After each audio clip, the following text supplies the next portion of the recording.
This is going to be like an hour and a half video.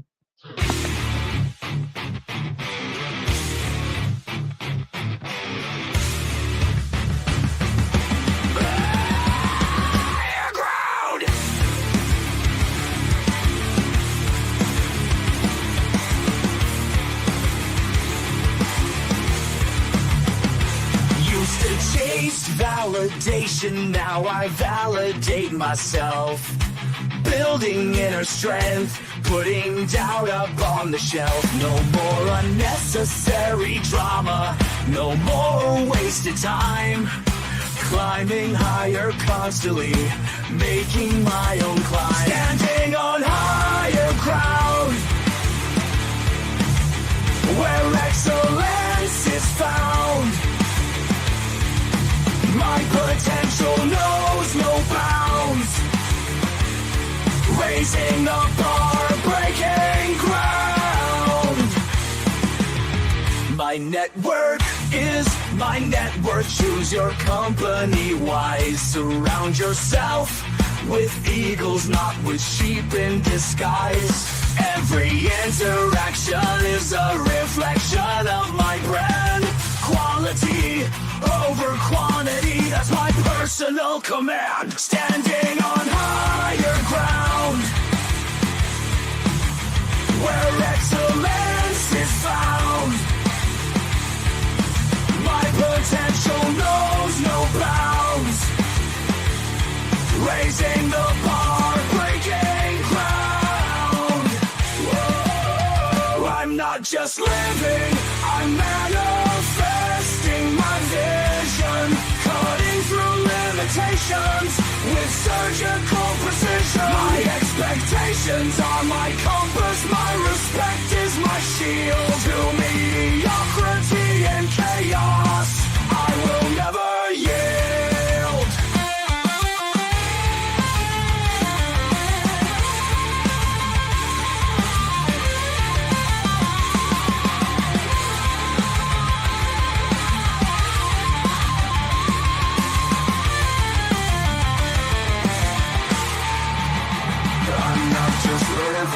I'm manifesting my vision, cutting through limitations with surgical precision. My expectations are my compass, my respect is my shield. To mediocrity and chaos, I will never yield.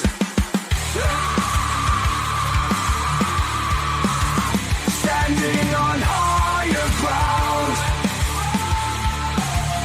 where excellence is found. My potential knows no bounds. Raising the bar, breaking ground.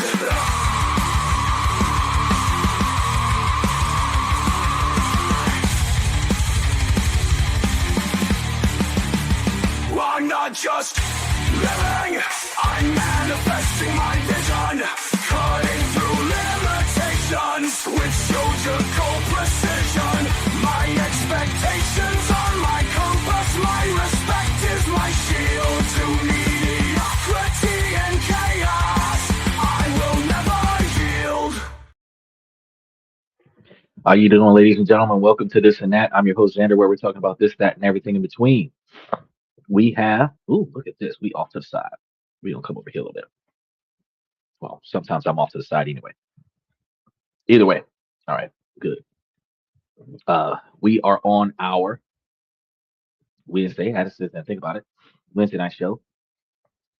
Tonight we're going to be talking about 5 unusual investments that may power your life in France if you were trying to go and live in France. So give us a little bit of time to go through all of that. Probably about an hour and a half, maybe 2, depending on the conversations that we have tonight. Here on This and That, where we talk about this, that, and everything in between. We do not let the sun rise without going live, but we don't always start on time, and that's why we ask you guys to like and subscribe, and then mash those reaction buttons while you're here. Hit the notification buttons, and potentially go and look at the membership to see what's going on in the membership, because we have a lot of releases going on right now. Special shout out to those of you that are still watching us on TikTok. We're still working on a stream key.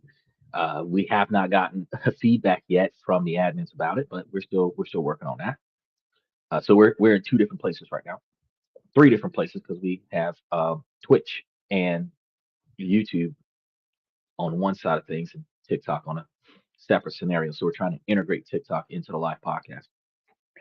Um, we go live 7 nights a week, and by going live 7 nights a week, we have different topics every night of the week. Where we start with Sundays is questions and comments from the fans.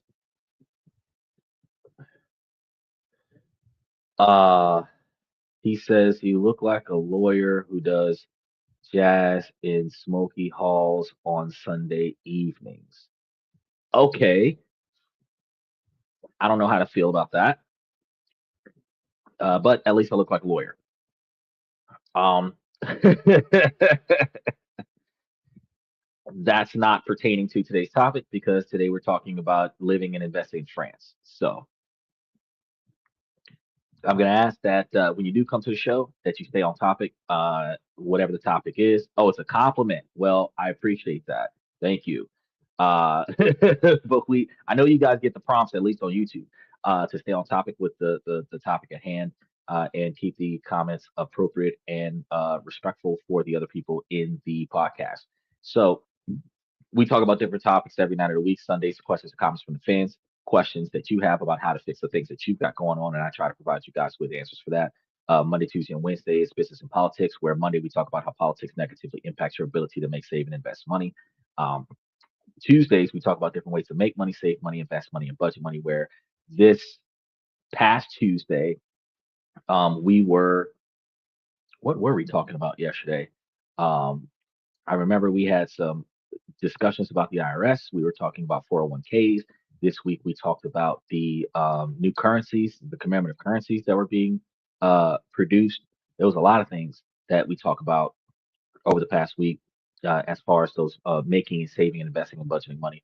And we also try to provide you guys with different ways to think about your money because your mindset impacts your decision making, and your decision making costs you money, whether it's decision making in your personal life about buying something for yourself or somebody else, or if it's a decision for your professional life, investing in something or acquiring a new item, whether it is something for leisure or luxury, well, leisure and luxury, or if it's something for a profit, we have to change the way we think about things because a lot of the times, if you make enough money for your standard of living, but you spend the money faster than it comes in because it would be more convenient to get it now while the item's on sale, or it's more convenient to get it now while you're looking at the item. The fact is that if you spend more money inside of any one pay period than you have accessible to you, you have bills that start coming up that are priorities where your option could have been delayed until after all the bills got paid. Now, I try to tell you guys that, it's not always your failure as a person, but you do have to restructure how you do things and then try to allocate some money in certain places to aid you in your ability to be more successful. After that, we have Wednesdays, which is the day we talk about different countries around the world to invest in. And that's what we're going to be doing today. Thursday, Friday, and Saturday, we're going to be giving you guys information on social uh, discussions like self development, self improvement, relationship topics. I was trying to say socializations, negotiations, building your brand, raises, promotions, retirement, forced retirement, severance packages, termination, and then talking to you guys about your 20 and 30-year plan. So this is what we do throughout the week. And we do this in order to make sure that you guys have as much information as you need to build up your professional life, but then be able to reassess and rework out your personal life so that your personal life can um, be a lot better and more fiscally effective for your objectives. Now, we haven't had a lot of updates. Like I was telling you guys as the show started, we were telling you guys about how we're still working on that stream key. So we don't quite have it yet, but we're almost there, I think. Maybe within another week or two, depending upon how this particular platform operates. So I've been tagging a lot of stuff and I've been doubling back and following up and trying to see like how do we get these things together. And as soon as it works out for us, that's when I'll be able to um, uh, touch base with you guys and have everybody in one spot at the same time. So, moving on to today's topic, I know that many videos about living in France suggest one of two paths, either saving every penny that you can and living off of baguettes and cheap wine to scrape by, or being in Olarch buying up vineyards in Bordeaux. There appears to be no middle ground on that. When the message seems to be clear, to live in France, one must either have a trust fund or live like a monk. Now,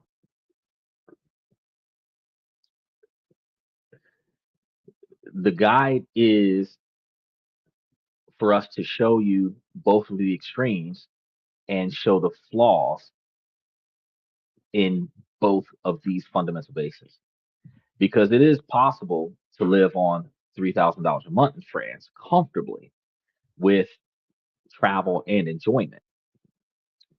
It is achieved not by being obsessively frugal, but by breaking the number one rule of traditional expat financial advice. The secret isn't about pinching pennies or finding some magical undiscovered cheap town. It's about an unorthodox investment. And that investment strategy, where your settings and check to make sure that your cell phone is up to date. Then we have to just understand that YouTube does have, um, for some wild reason, updates that they don't tell us about that negatively impacts the performance. There's a bug or a glitch in the system. And after enough people are like, hey, YouTube isn't working the way it's supposed to work, then we get this mass email that says, oh, we know and we're working on it. um, but yeah, the show has only been live for less than 15 minutes, so you did not miss anything outside of the intro music. No updates have happened yet. And if anything, we really just told you guys that we're waiting on a stream key from TikTok so that we can have TikTok's conversations integrated into the live channel. Um, and I was just about to explain to everybody about. So we were just about to get started when you asked that question. What we're going to be doing with we're talking about France today, right? So you haven't missed anything yet. um, Yeah, and the majority of the shows have been scheduled for probably 3 or 4 weeks now. We've got all of the shows scheduled, not all of them because we don't have the Mondays up there, but Tuesday through Sundays seem to be scheduled for the month of August and the month of September, going into the month of October. So the only thing I have to do is create scripts for those and create the Monday shows the weekend before the Monday because I want to give you guys late breaking news, or not late breaking, but up to date news about what's going on with politics and how it impacts your money directly in the moment, right? I don't want to have a topic from 3 weeks ago where stuff's changed since I put up the topic. Uh, oh, you're looking forward to that intro music? Uh,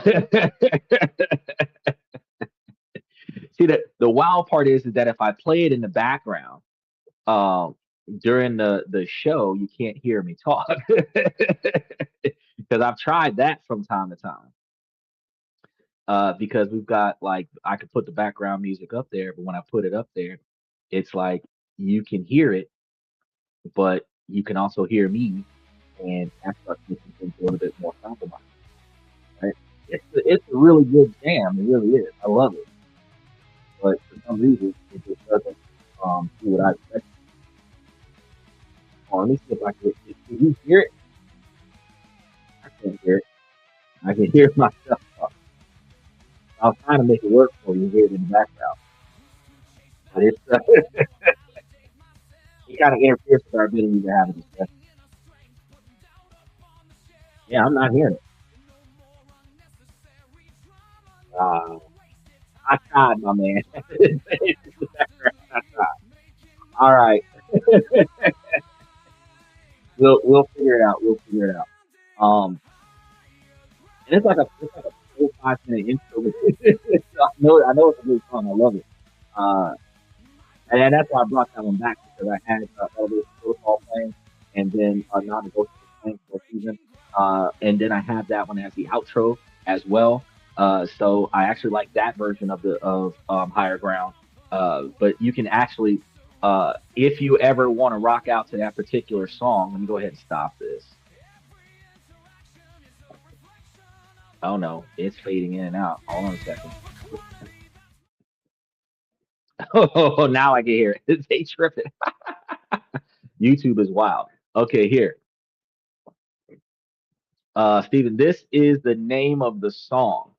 So if an event that you ever want to just go to YouTube and listen to the song, it is called Higher Ground, and it is on a this and that track. It's a five song track or album that has like three different versions of Higher Ground, Elevation Protocol, and Non-Negotiables on the YouTube platform. And so if you ever want to rock out to those songs, you can go ahead and do that.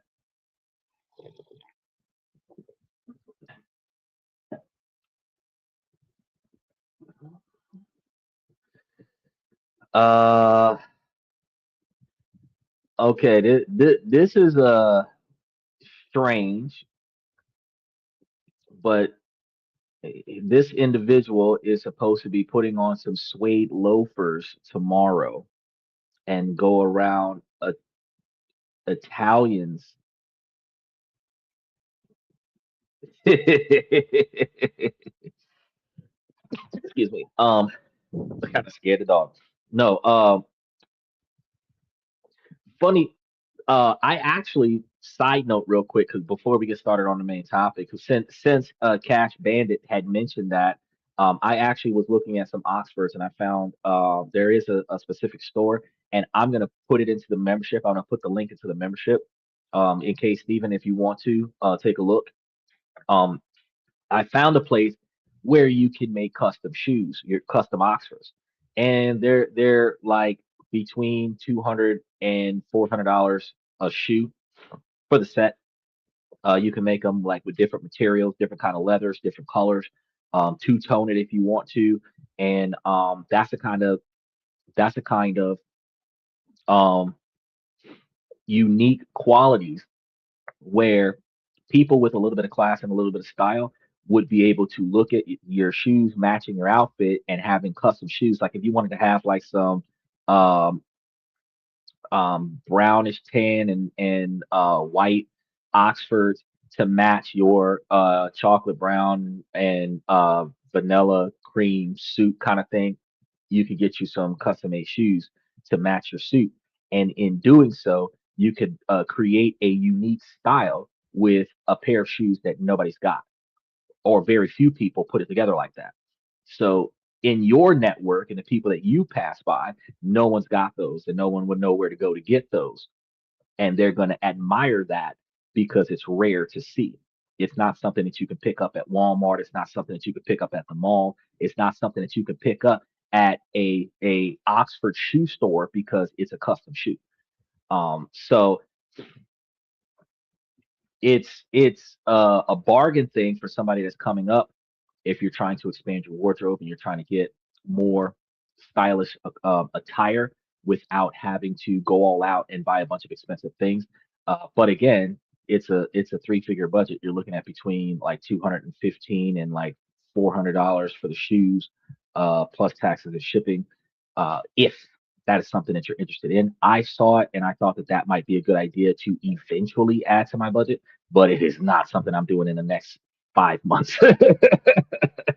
But I'm going to put the link in the membership just so that you can take a look at them. And the reason why I'm talking to you about it is because don't forget to grab your stock party if you didn't grab it yesterday. But because the ability to create the shoe, hold on a second. This says Benjamin Sales. Well, I thought he was popping up. I don't know who Benjamin Sales was, but Benjamin Sales was trying to pop into the channel real quick, and that would have been interesting. Either way, um, the reason why I mentioned it to you, Stephen, is because if you go and take a look at it, you have the capability to. Um, like custom draft the shoe, kind of see how it looks, see if you like it, and then take a screenshot of it and hold on to the design.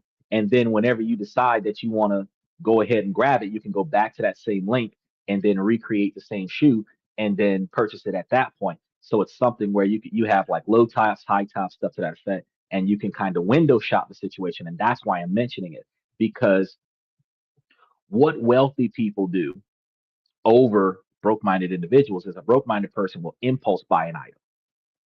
This looks good. I want it now. It'll make me feel good if I buy it now. It'll make me look good if I buy it now. People will envy me if I buy it now. Impulse buy, bad decision.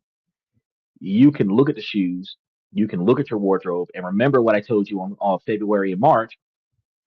If you can find 3 or 4 outfits that you can wear with that item, it's a good buy to add to your wardrobe. If it's the kind of thing that's exclusive to one item or one wardrobe, one outfit, it's not good for your wardrobe. So if you found a pair of shoes or you wanted to get a standard pair of shoes, a standard color, then you look at what's in your closet. If you can't find 3 outfits to wear with those shoes, you don't buy it. If you're making a custom pair of shoes, if you don't have 3 outfits to wear with those shoes, then you don't buy it. However, if you're planning on buying that pair of shoes and then accompanying that pair of shoes with maybe 3 or 4 outfits off of Timu that would match that pair of shoes, then you can get the shoes and the 3 or 4 outfits, and then you've effectively added to your wardrobe. But you could also, one of the things that I talked to you guys about with impulse buying is instead of buying it in the moment and then regretting to buy it later when you have other financial expectations, you can actually budget for it. So if it's a $200 or $300 shoe and you wanted to say put $50 aside every month to get the shoe in a few months, then you can go and grab the shoes without having to be concerned about the rest of your budget and still be able to get the style that you want.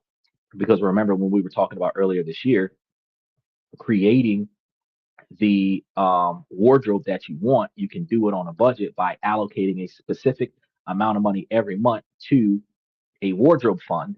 And then once you reach certain thresholds, you can go to certain stores and buy certain things to improve your wardrobe.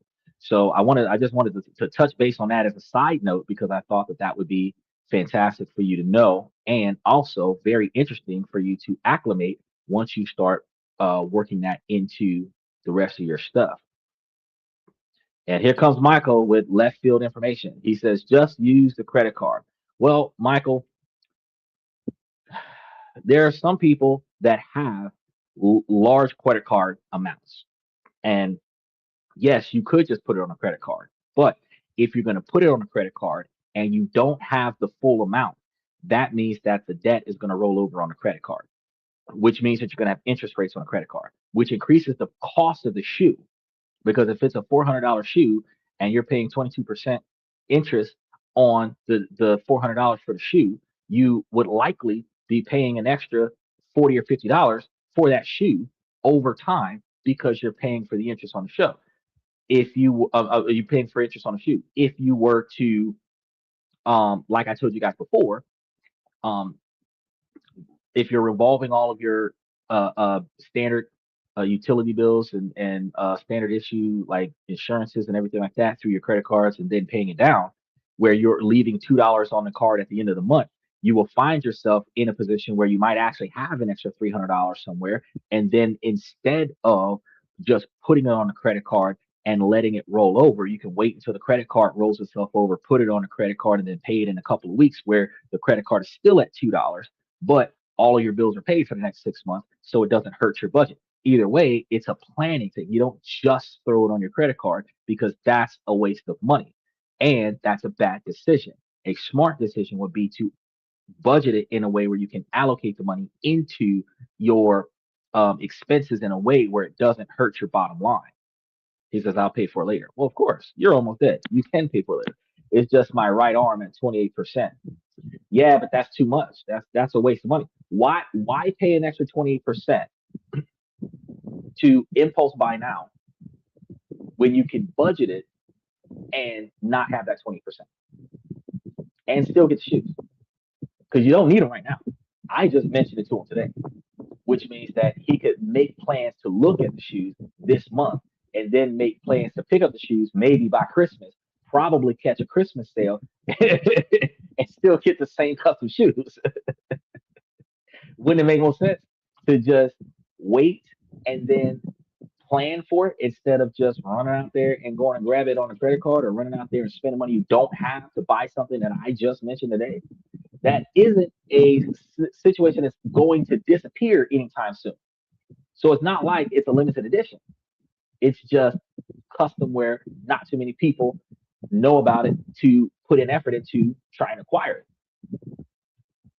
Okay, Michael says, I'm glad we're finally on the same page. Save, pay, cash.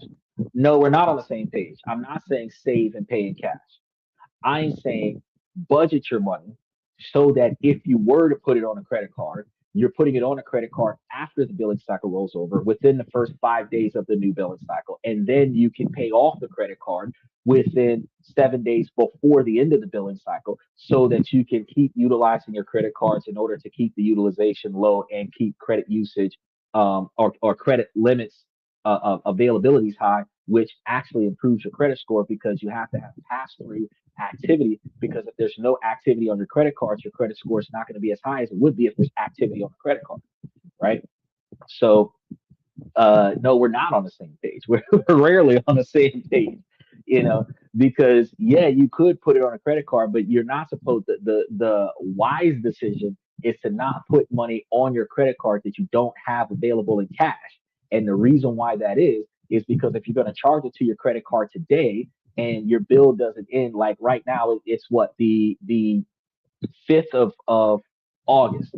If your credit card rolls over on the 30th of August, you put the shoes on your credit card today, and then you pay off the shoes on the credit card by the 20th. That way, when the credit card rolls over on the 30th, the shoes are paid down. But that only happens when you have the money for it. Because if you buy the shoes today, August 5th, and the $300 or $400 balance is still on the credit card September 5th, then you've got to pay the interest rates on the shoes. And that's what I'm telling you is a waste of money. So it's a bad decision to only pay cash, and it's a bad decision to charge something to your credit card that you don't have cash to put on the credit card to pay the credit card off. That's what I'm trying to say. Is that you only need $2 to keep your account open. Okay, so if you leave your credit card with a balance of 50 cents, well, technically it's got to be more than $1 for it to show up on a credit report. So if you leave $2 on there, $1.50, they're going to round it up to $2. If you leave $2 on your credit card, it's going to show up on your credit card, on your credit report every month that there's a $2 balance on your credit card that needs to be paid. Right now, back to what I said before is that you still should, if you're going to charge it to the card, charge it to the card at the beginning of your billing cycle, which gives you 3 weeks to pay it off, so that it's paid off before the end of the 4th week, so that you still only have a $2 balance on your credit card.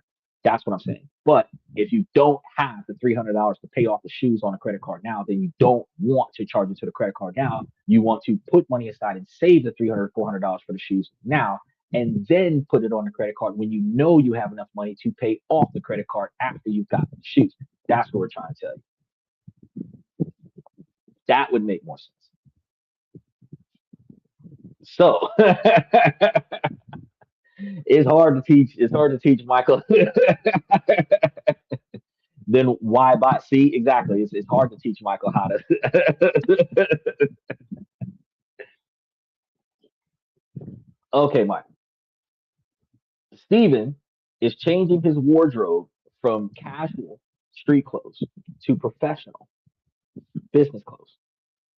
And if you're changing your wardrobe, you're going to do things like buy new shoes as well as buy new dress shirts, buy new dress pants, buy new undergarments. And if you're buying shoes to match your outfit, not just standard black shoes, uh, you're going to look for shoes that matches your outfit some kind of way.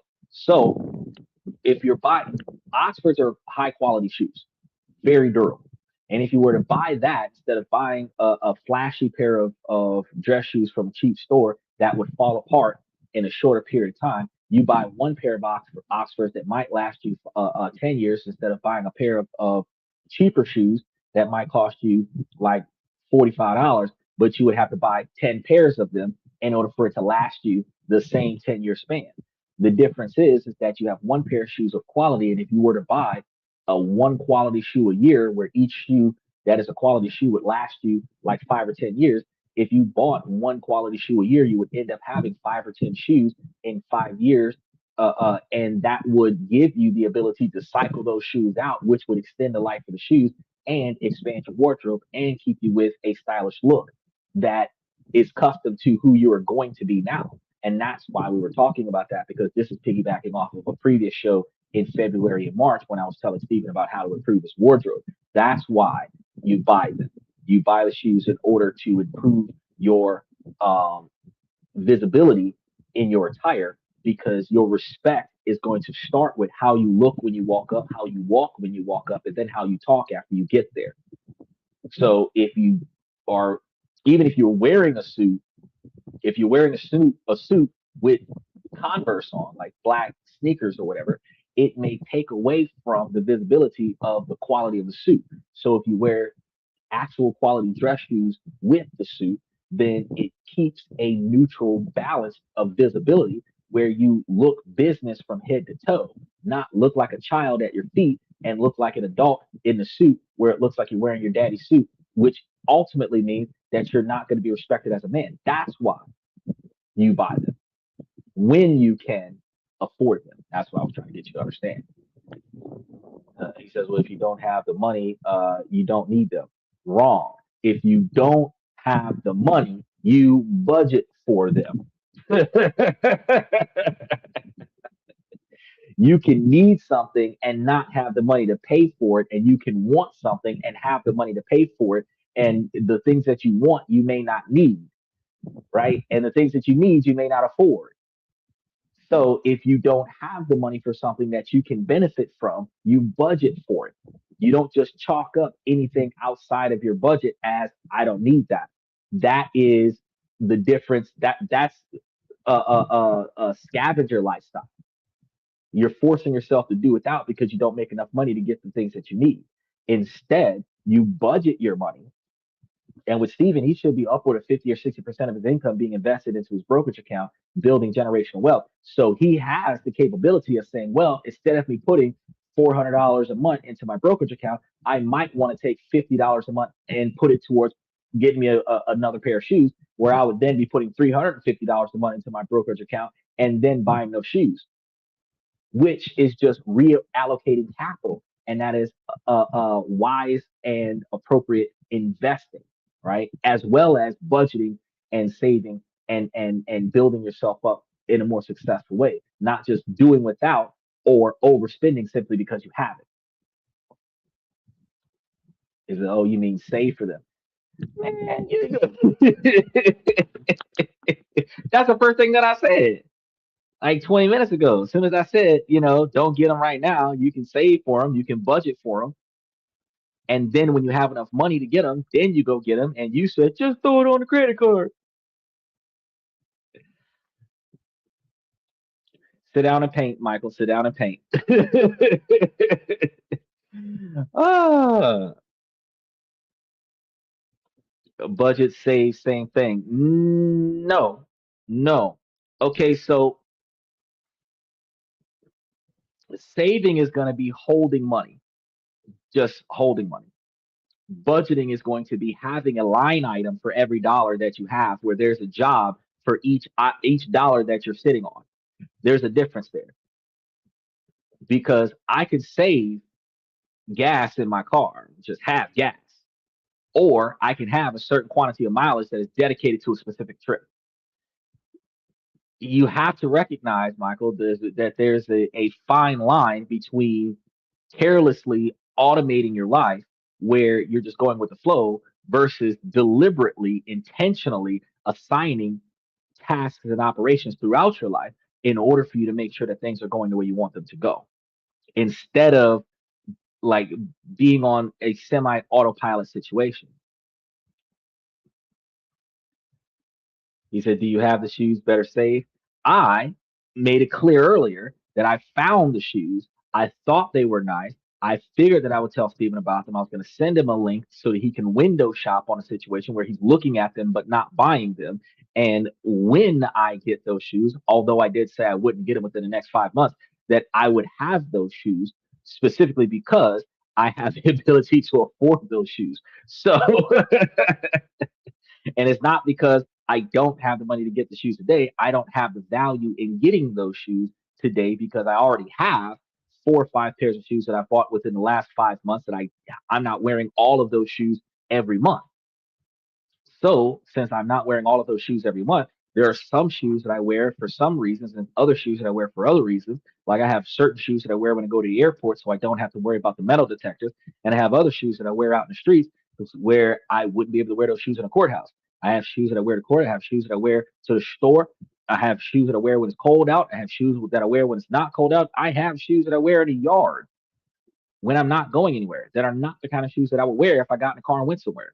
So I have not found the value in buying those particular shoes for myself for my wardrobe yet, but I did find the value in getting those shoes for my wardrobe. I'm just not doing it right now. So it's not going to be a better save. It is a reallocate capital. So you're recreating a budget, and a budget is something that you can write down and look at and then adjust. That's the difference between saving and budgeting. Because if I'm going to wait until I have $300 in my bank account and go and buy a pair of shoes, that's just delaying an impulse buy. But if I'm budgeting a line item where I could have $10,000 in an account, but if I don't have the $300 that I set aside for that particular line item, I'm still not buying the shoes. That's budgeting. That's being responsible. Because what say you had a $5,000 emergency fund? You want to take $350 out and go buy some shoes? Then if your car breaks and you need $5,000 to replace your engine and your transmission, you don't have it. You're $350 short because you went and bought shoes. But if you were budgeting, you would have that $5,000 sitting there for an emergency fund and an extra $350 there for the shoes. That's budgeting. Then you go and buy the shoes.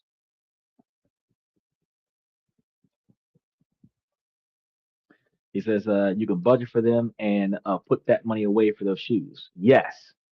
Now, back to France because that's what we were supposed to be talking about today. We're going to start with one problem with the two ideologies that they talk about with France. The dream is going to be a common one, leaving an old life behind and starting a fresh one in France. Now, one might picture, morning walks on the Bolin, what is that? Boulangerie. I'm probably saying that wrong. A long lunch and cobblestone streets. I feel like that's like Boulange, Boulange, Boulangerie.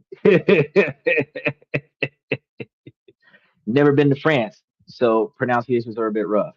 Now, you also have the reality that's going to hit you in these particular situations when you're forming financial advice, which is what we were just discussing, is the financial opportunities that would require you to rethink how you do things.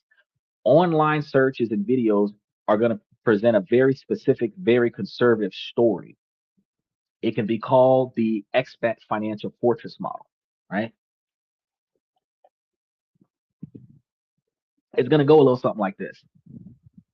First, you must completely and utterly be debt free in this particular situation. Second, you must amass a massive amount of savings, years of living expenses, just sitting in an account. Third, a stable local job in France must be secured, a Herculean task, or you must have a massive pension.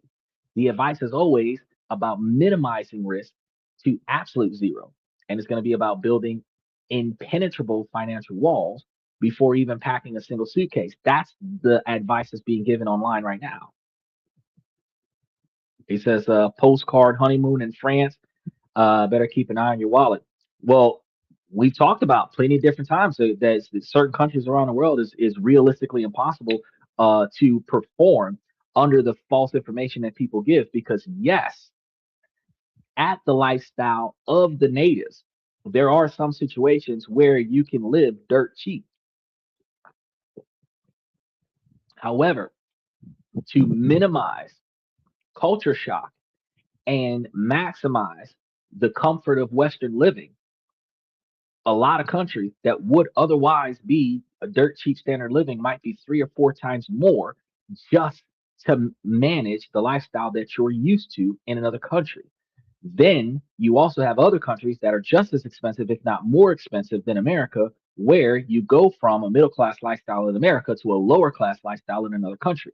So while the countries that have the cost of living, 30% of the cost of American living, you can go to a cheaper country with a bottom 25 percentile income and be part of the 50 percentile lifestyle in that other country. But if you take that 30 percentile income and go to certain country, you're not only going to be struggling, you're not even going to know what survival looks like because you're going to be robbing Peter to pay Paul and working 2 jobs, and you're probably only going to be there for a week or two, and you're going to bail out because there's too much going on and it costs too much money. That's when you start taking $10,000 and $15,000 trips to France to look at France for 2 weeks and then come back. And yes, if you go to some of the expat places and you live the expat lifestyle, you can find yourself in a position where you love every country that you go to because countries only show the tourists the best size of the country. Now, when you go to the country and you go to the outskirts away from the tourists, you see there's a whole different side to every country. It's not as pretty as it looks. It's not as friendly as you think. It's not as welcoming as you would believe. And it's not as cheap as you think in some scenarios, right? It's not as convenient when it is cheap. So if you want to get the true experience of a country, you have to go there and then get outside of the tourist trap. But if you want to live a life of comfort and wow, you can stay inside the tourist traps and pay an exuberant amount of money, which will limit your ability to be there based on the budget that you have. So the lifestyle that is going to be promoted from these types of sites is going to be one of extreme caution. Don't invest, avoid the stock markets. The subtext is always going to be the same. As an expat, one is fragile, and an expat's financial life must be simple, boring, and above all else, safe. Now, the result is that most people fall into one of two traps. First, it's paralysis. They look at the mountain of cash that they supposedly need and they just give up. The dream dies on the altar of a spreadsheet. Second trap is the scarcity mindset. The few who do make it over there often live in a state of perpetual financial anxiety, afraid to actually spend money and enjoy the very life that they sacrifice so much to build. Now, this model can feel like a life sentence of financial anxiety. It is not a blueprint for living, it is a blueprint for not failing. And there is a world of difference between the two. Is it going to France, get a permit to carry? Well, I I have found that there are a lot of countries that would authorize you under certain conditions to carry your American firearm into their country. It does require you to report your firearm upon packing and going on a trip. It does require you to fill out a lot of paperwork. And more often than not, it's going to require you to get a permit of some sort, unless well, no, you should get a permit of some sort, but there's going to be, in addition to the requirement for you to a lot of times go and uh, establish a business, and you're going there on business where you're like a security company or something to that effect, and you're bringing a firearms because it's part of the job kind of thing. But in that scenario, you're there on business, going to specific venues and coming back from those specific venues and then getting on a plane and leaving. They want to know your whereabouts from the time you get there to the time you leave. And a lot of countries, when you go, you might be able to board the plane and go there with the firearm, but you have to surrender the firearm as soon as you get there to the local law enforcement, collect your paperwork, and then when you're ready to leave the country, you go back to that location, collect your firearm, and get back on the plane and fly back with your equipment. So that's a situation where you have to decide. do you want to because your Second Amendment constitutional rights in America doesn't carry over in another country, and our stand your ground, use lethal force laws in America, and potentially not have to go to jail for it in America doesn't apply in other countries. So if you go to another country and you attempt to defend yourself with lethal force, you might just be facing murder because in other countries where they don't have a lot of violent crime, in other countries where they don't have a lot of deaths and injuries by firearms because they very rarely use firearms, the society has found ways to not have to use firearms and protect themselves. And if you aren't going to acclimate yourself in that fashion, you might find yourself in a world of trouble. So, like for example, I've seen certain products online where they have knife-proof clothing, stab-proof clothing, and instead of you going to those other places and taking shots at folks, you would instead, you know, block with your knife-proof clothing and disarm them some kind of way, and probably hit them with a brick, but not necessarily shoot them with a pistol. So you really gotta change the way you do things. Special shout out to Unc Andy. He said, "Hey yo, just stop by to say hi. I appreciate you, Unc. Greatly appreciate you diving in today. Unc is one of the guys in the membership. So yeah, you got to really think about like where you're going and how you're going to get there and what you're going to do when you get there. There is an understanding that you can potentially travel, like for example, in America, you can travel with body armor, but in certain countries, body armor is prohibited. If you have stealth armor, you could potentially travel with that stealth armor, and but unfortunately, if you don't report it, you could have a lot of problems with their customs, their TSA agents. Americans might not care, but when you get off the plane in another country, they're not going to say anything. It's when you're trying to get back on the plane coming out of that country if they're going to say anything. Their method to search you in another country is different from the method of being searched in America. So if you go to another country um, under the observation of constitutional entitlements from America, you go to another country where those rules don't apply, you'll find yourself in a lot of problems. So you want to look at their local laws before you go there, see what you can and cannot do. Um, Before you plan the trip, you want to contact them about certain line items that you plan to carry with you because it's going to be on you, on your person in your American airport. And if they tell you, well, you can't walk around town with that here. Well, alternatively, is there a way that I can safely turn it in and get documentation for it once I touch down in your city, and then collect it from you on my way out so that I have it when I get off the plane in America? Kind of question, and that's when they can work out a middle ground between your ability to carry while on American soil, but not necessarily carry on their soil. And the permits that they're going to give you in a lot of other countries as an expat might be to defend your home from an invasion, but not conceal carry or open carry in the streets of the local city. So you want to pay attention to that as well. So that's going to be a little bit different. Because in America, we can open carry now all over the place, but they don't have open carry in a lot of other countries, especially if you're going to places like Southeast Asia. There's nobody's got nothing. Like you might see like a extendable baton come out faster than faster than somebody pulling out a firearm, right? Now, as it pertains to the model that people are being advertised with, we're going to live and invest in France. That there's a fundamental flaw in the thinking of overstacking a bunch of capital in order to go there and have a financially free lifestyle or a problem-free financial lifestyle.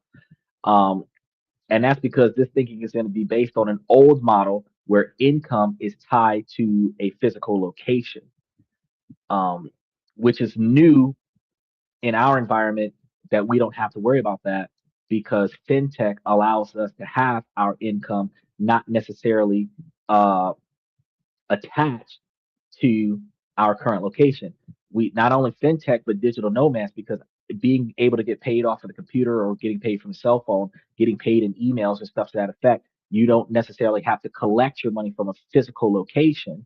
You can actually collect your money from the nearest ATM machine or the nearest partnering bank, which one of the things that you would want to do before you start going to other countries is, instead of dealing with the pressure of trying to create an account in a local bank, you might want to find an international branch like Chase or somebody like that that might have a branch in that country.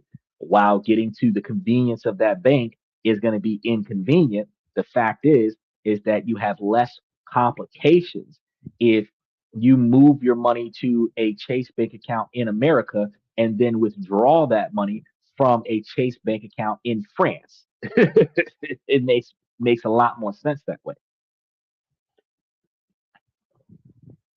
Or if you follow one of the other shows that I had where I told you guys about getting you a international bank account, which would allow for currency exchange across countries, where you would wire transfer your money to the international bank account, and then the international bank account would allow you to utilize the money in any country around the world.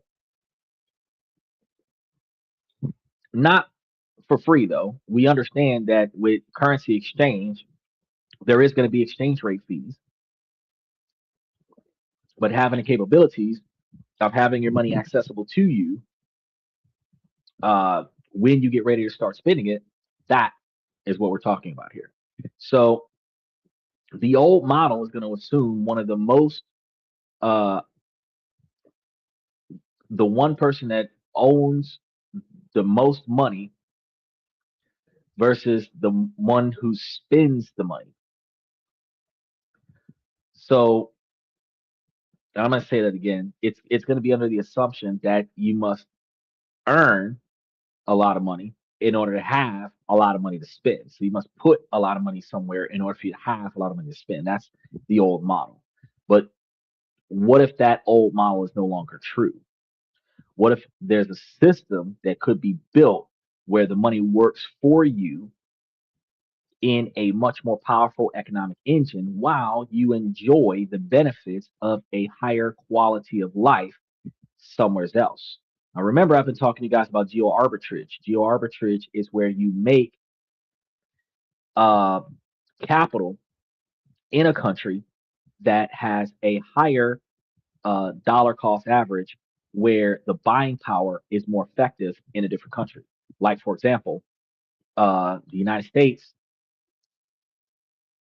more money, more effective money than in another country like the Philippines or Indonesia or like South Africa. Special shout out to Bangladesh or Belarus or Kazakhstan. A United States dollar might have more value than places like that or places like Mexico.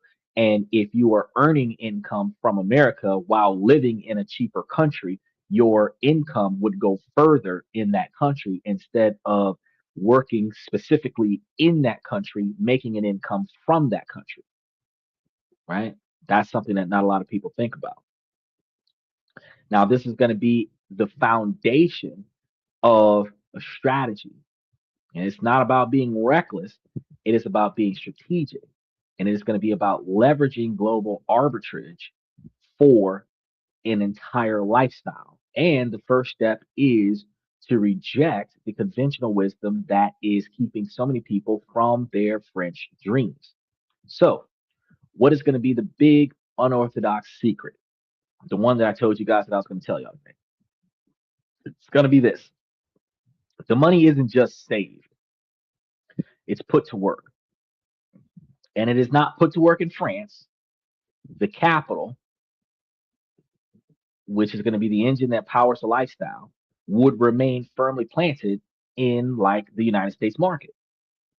This is the concept that makes many traditional advisors nervous. They talk about currency risks, tax complications.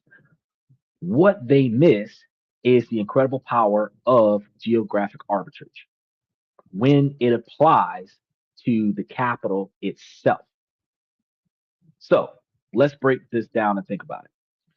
The goal is to generate a constant stream of passive income. The French government actually has a visa for this, the long stay visitor visa, or VLSTS visiteur. It's for people who can support themselves without working in France. This is a critical point. This visa prohibits any professional activity. You cannot work, not even remotely, for foreign clients. The income has to be truly passive from things like investments, pensions, or rentals. So, how much passive income is needed? The absolute legal minimum is tied to the French minimum wage, the SMIC, which for the 2026 year is around 1,450 net dollars, or well, that would be euros per month. Euros or francs, I don't know, but 1,450 of them for a single person. That's not a lot. That's not a lot. But here's going to be a pro tip. Consults are much more comfortable and approvals come much more smoothly when the applicant can show a stable income closer to 2,500 or $3,000 per month. It's not an official rule, but it is well known practice that showing a solid buffer exists makes things easier for you guys to get in there and be successful. Now, with that in mind, we target set recently generate.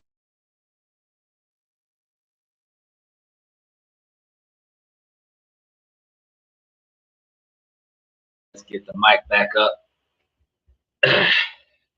Gonna have to buy another one of these soon. They don't hold a lot of power. Either way, we were talking about recently I got the other one. This one might last us a half hour. Hold on a second. I'm gonna turn this one on. Y'all remember I bought these almost a year ago, and $22 a piece on Timo. Um, they ended up, both of them ended up being broken within a month of having them, and they still managed to work. So I just held on to them, tried to get my $44 worth out of them, and now it looks like it's time to upgrade. Now, if I would have bought me a $100 or $150 pair that would have been more durable, I probably would have still had the same one pair that probably would have lasted me a heck of a lot longer. Where me buying one or two replacements is going to equivalent buying $100 item. So I've been looking into some new ones and seeing which ones I'm going to grab because I want to get a better quality than the ones that I got, but similar to the ones that I got so that I can have the same hands-free capabilities. But we were targeting recently $3,000 budgets, 3,000 US dollar budgets. Now, this would be about 2,800 euros in monthly passive income. And what I told you guys before is that if you had between 2,500 and 3,000 euros per month, it would be easier to get approved for that $1,450 net income.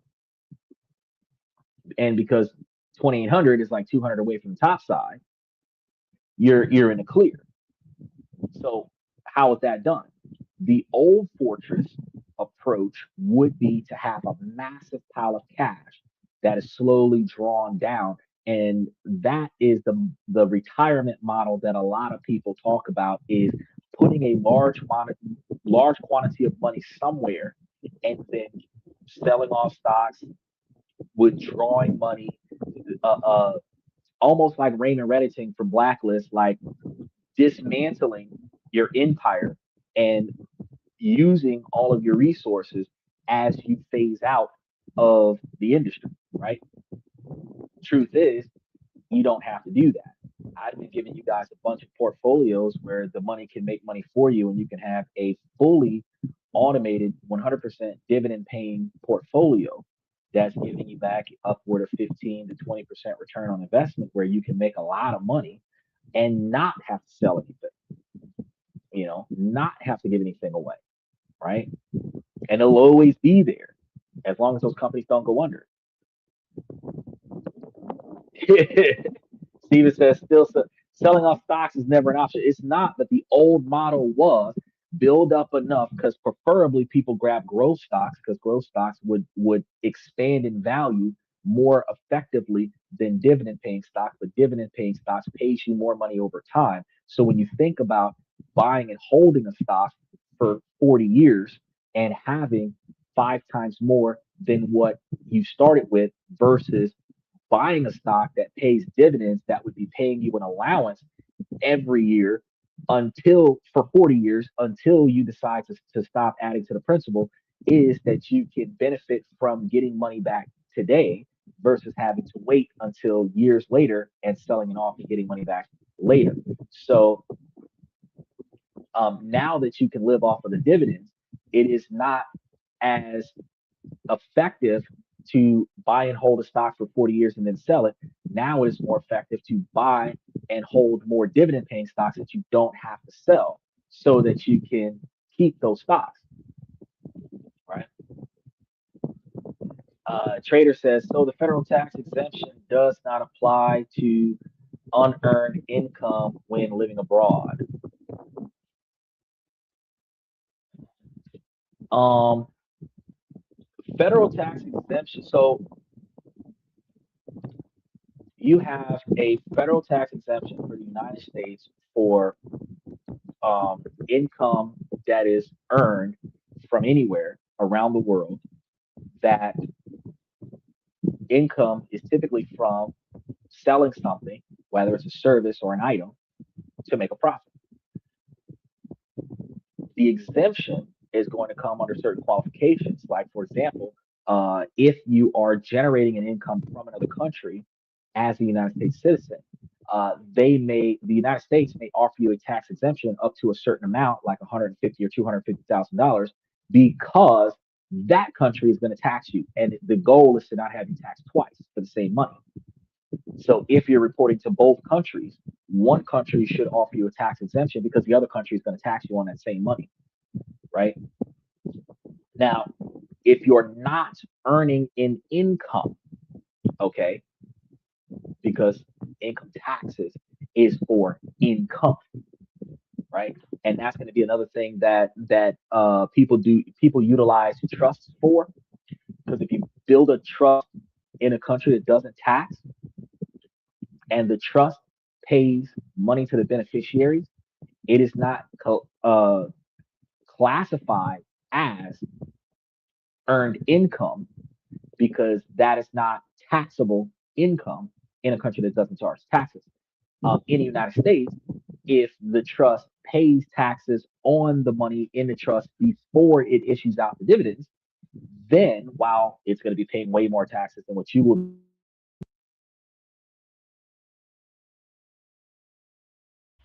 that one didn't even last a half hour. Well, I'll be buying some headsets a lot sooner than I thought. Either way, what I was saying was, if you pre-tax the money, where you pay the taxes in America from the trust before you allocate the money to the beneficiaries, then you would be in a situation where it is pre-taxed. So the person who receives it doesn't have to pay taxes on it because the tax was already paid before it was issued out, right? So under those circumstances, if you have pre-tax money from a trust being issued to you, other countries have this standard where under certain circumstances you are not locally taxed in their country from money you receive from another country. So if you have pre-taxed money or tax deferred money, if you have a portfolio of 100% tax favorable stocks where you don't have any REITs or BDCs in there, and you have all of your stocks are like tax favored stocks where the company pays taxes on the profits before they give money to the beneficiaries, in that situation, the United States, you would have a zero tax bill. While you would still have to file for them to verify that you still have a zero tax bill, you would have a zero tax bill from America, but the other country who would not tax on foreign income, you wouldn't have to pay taxes there either. So I think that's what you're referring to.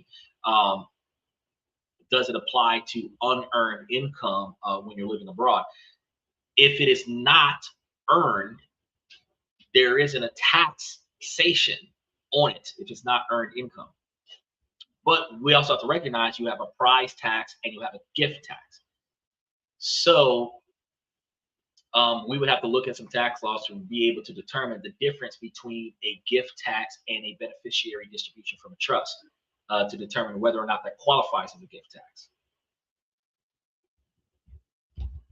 So United States citizens still pay taxes on dividend income while living abroad. If you are a United States tax citizen and you get money from anywhere in the world, the United States expects you to give them money, even if there is a lot of information out there that states that technically a lot of people don't have to pay. There are some people that are exempt under certain circumstances, especially if the money that you're getting is not inside of the threshold or inside of the threshold of tax exemption. And an exemption means that you don't even have to file. So what you're referring to is not so much an exemption. It would be like tax deductions, tax benefits. It would be like tax deferment, stuff to that effect, not an exemption. You would not be exempt because you're a United States citizen. And wherever you are, everybody else in the country tells the IRS that your personal income is in their country. Now, it is your personal income, not the trust, not the business, your personal income. So if Stephen opens a bank account in France, France tells the United States, Stephen has a bank account and this is how much money is in it. If Stephen's trust sends Stephen money, that's not the thing. But if Stephen opens a bank account in another country and Stephen's trust sends Stephen money, then Stephen's bank account will tell the United States that Stephen's trust sent him money. Now, if Stephen had a business out there, LLC, C corporation, something like that, and Stephen's trust sent money to Stephen's business and Stephen's business paid for Stephen's standard of living, they don't report business information to other countries. They report personal information to other countries. So if you're going to another country on a business trip under an LLC with a tax identification number for the business, that is not something that's going to be readily returned back to the United States government. It doesn't mean that they can't tell that if you're trying to use a shell corporation to mask laundering money. It just means that it is less reported and less scrutinized, especially if it's not large denominations of money.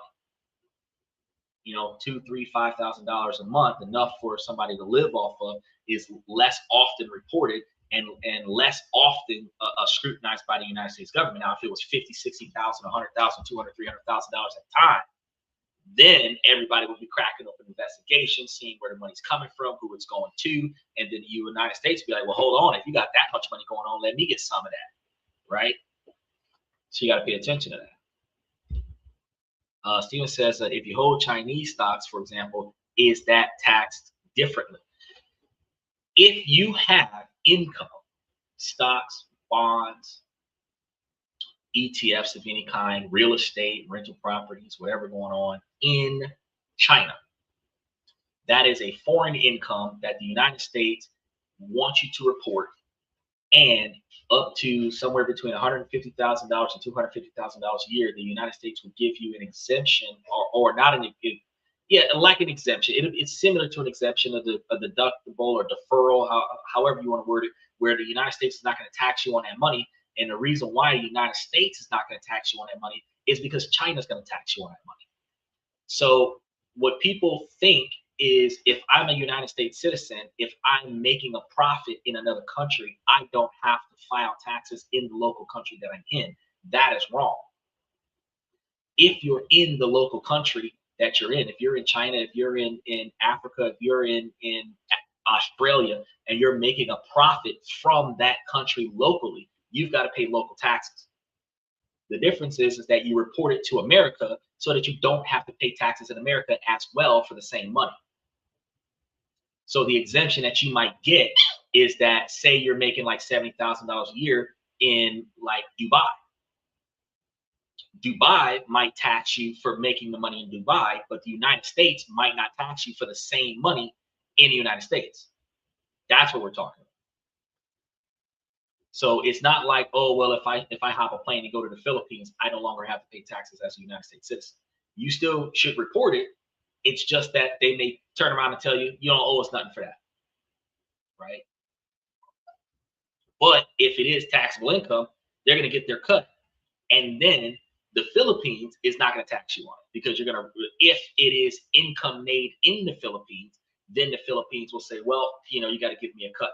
But if it is just money sent to you from somewhere else, then the Philippines is going to be like, well, we ain't going to tax you neither, right? But as a tax citizen at any country that you live in, you should report your foreign income to your local government.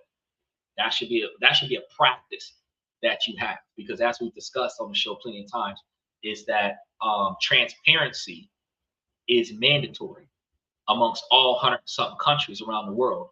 And while the governments are going to be more transparent with one another, it is in your best interest to not be discreet about your finances with the governments that are going to be involved, because international issues could cause your money to be frozen and you be trapped in another country where you don't have the benefits that you would have in your home country. That's a concern that you got to pay attention to.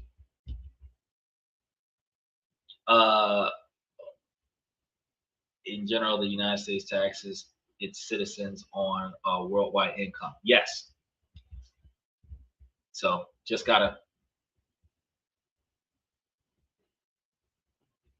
That's not France discussion, but yes, in general, holistically, if you are a tax citizen of a specific country, the tax laws of that country applies to you even when you're not in that country. Doesn't matter what country it is.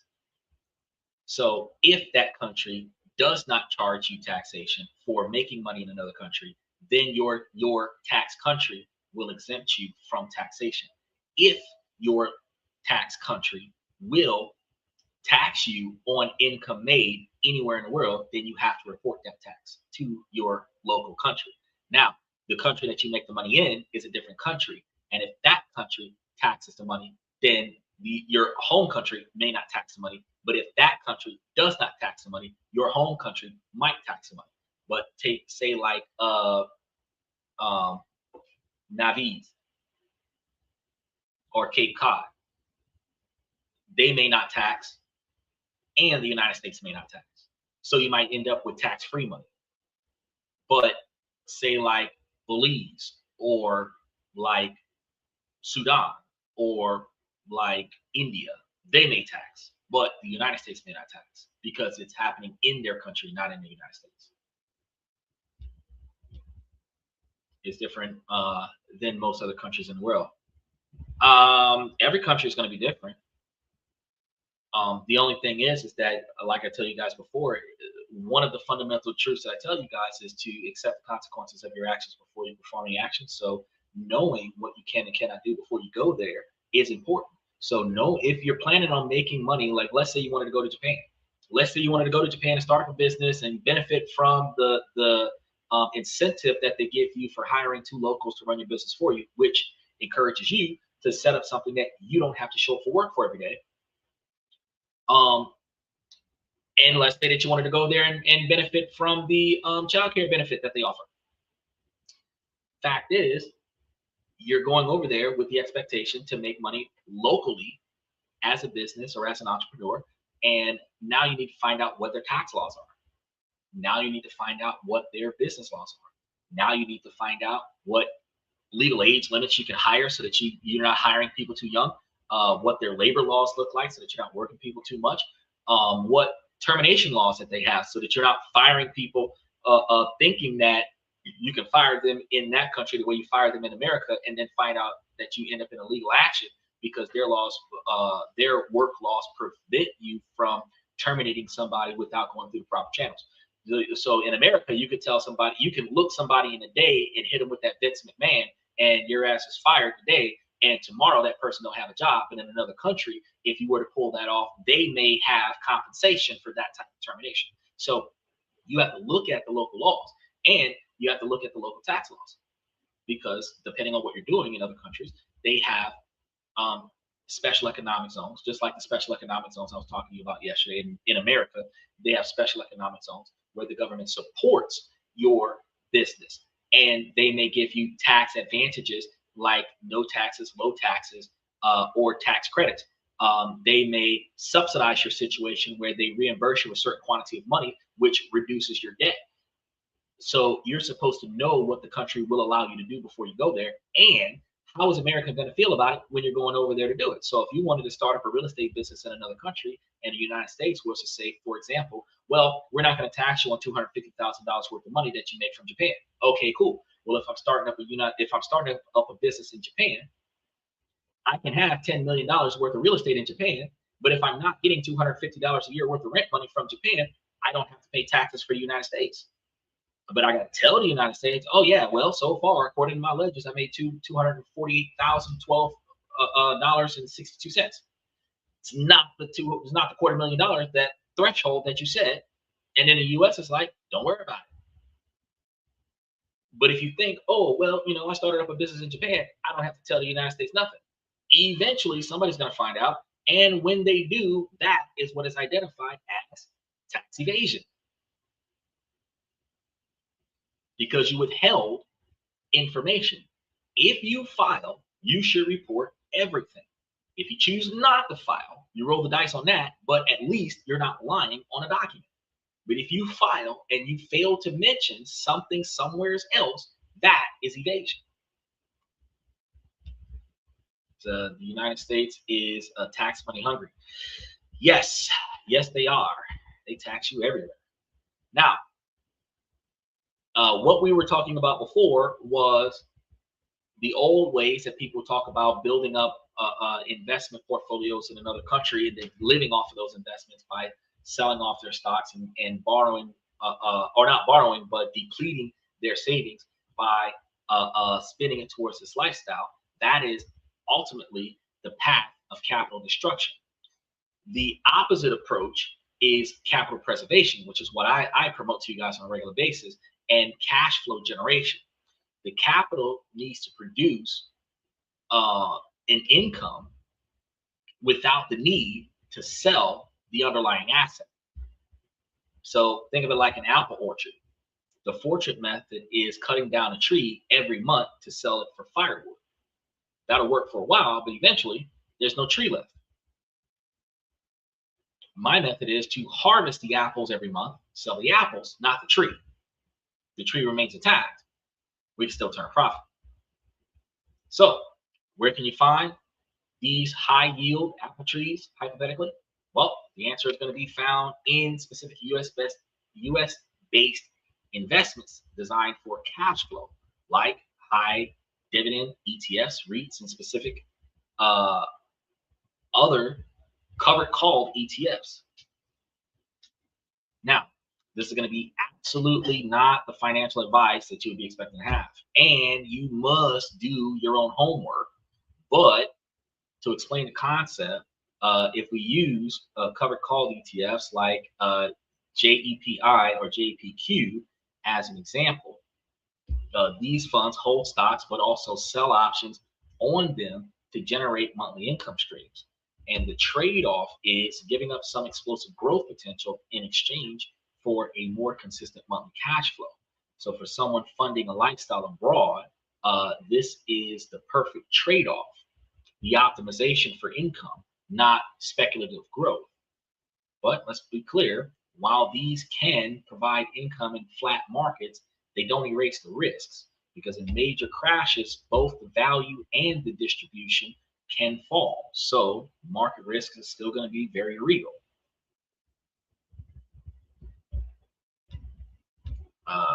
I read somewhere that France wants to increase the number of United States retirees moving there. Every country is going to want to increase the number of retired United States citizens moving there because Americans are wasteful. So Americans make a lot of money, but Americans are wasteful. The true financial value of wealthy is like above $30,000 a year in most countries around the world. $30,000 to $36,000 a year, you're considered rich in most countries around the world.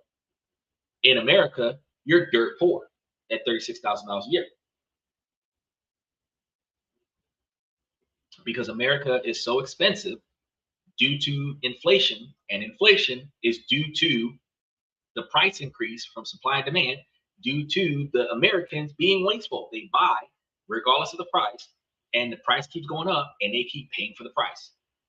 Instead of saying, that's too much, I'm not buying that, they will say, I'm going to get it. Even if I have to pay my rent late, they're going to go get it. And that spending habit is the reason why America is one of the quote unquote richest countries in the world, because billionaires are going to become billionaires because the bottom 95% of Americans is going to spend all of their money on the stuff that billionaires provide. 99% of the wealth in the country belongs to 1% of the people, and 99% of the people divide up the remaining 1% of wealth. But about $30,000 to $36,000 a year would work well in most countries around the world. So every country around the world is encouraging American retirees to come to their country, because those American retirees would live in upper middle class or lower upper class lifestyle, wasting a lot of money in their country, which is not necessarily wasting, but spending a lot of money in their country. That would be more money spent per US citizen than the native of the country. One, because the native of the country doesn't make that much money. Like in Taipei, a semiconductor engineer would make like $35,000 a year. A lot of money for them in Taipei. In America, they'd be making like $275,000, $300,000 a year. The difference is that in America, you'd be making that money in California, where the standard of living is $250,000 a year. So you only got like $15,000, $20,000 a year of extra money. So you're still living paycheck to paycheck. So the difference between the $300,000 a year lifestyle in America in California versus the $35,000 a year lifestyle in Taipei is absolutely nothing, because Taipei is 30% of the standard living of America. So if the income is 10% of the standard living of America, it washes out. Is that very true? Great Britain is now poorer than Mississippi. But think about that. If Great Britain is cheaper than Mississippi, and Mississippi you can live off of $24,000 a year. If you had a $36,000 a year income, you could go to Great Britain and live better than the people in Mississippi.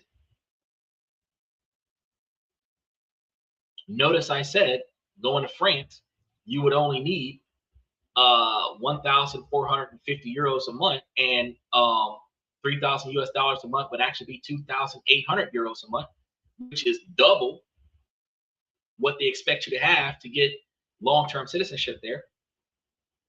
So if 1,500 a month is what you need to survive there, right? But $3,000 a month is $3,600 a month. They're basically saying that for about $17,000 or $18,000 a year, you're good in their country, because it's survival wage. But $3,000 a year, $3,600 a year, $36,000 a year would have you living comfortably in their country. So the portfolio that you'd be trying to do would be like creating an employee where that's going to work 24/7 on the United States market, and each month send you a paycheck to an American bank account, which again, I would recommend that you get an American bank account that is accessible in the country you're going to. So you drop the money into your Chase account, and then you pull it out of an ATM machine in the Chase account in that country.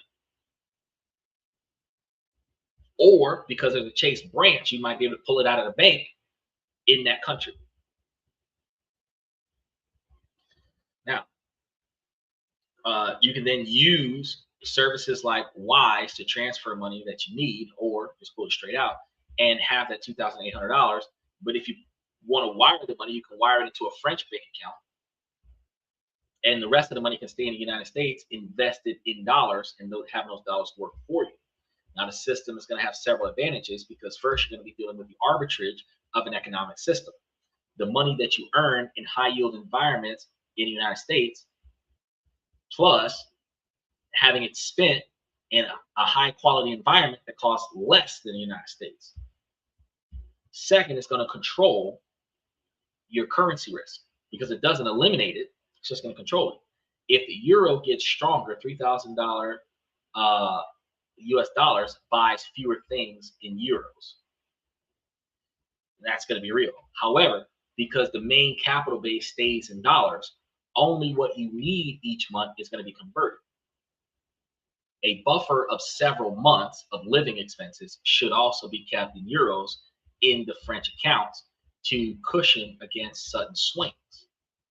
Now, for a huge reality check, which we were talking about taxes for a moment, the idea that this is simple for the first year is a dangerous myth.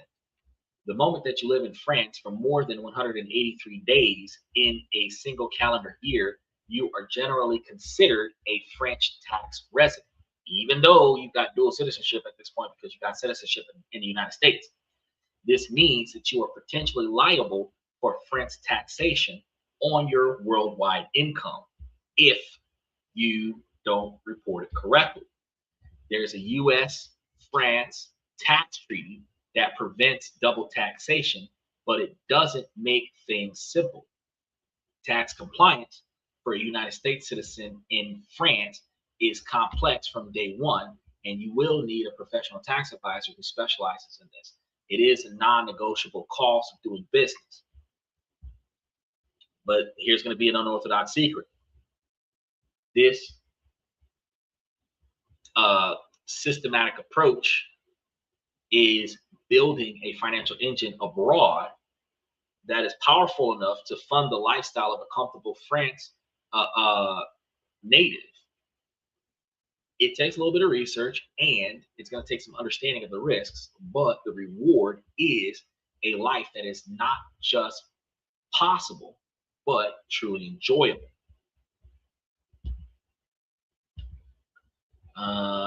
What do you make of the U.S. Treasury buying a huge amount of yen in order to stabilize Japan currency? I'm going to answer that question on Tuesday when we're talking about ways to make, save, and invest money, or Sunday when it's a free-for-all conversation, because today's discussion is 5 unusual investments that power your financial lifestyle in France.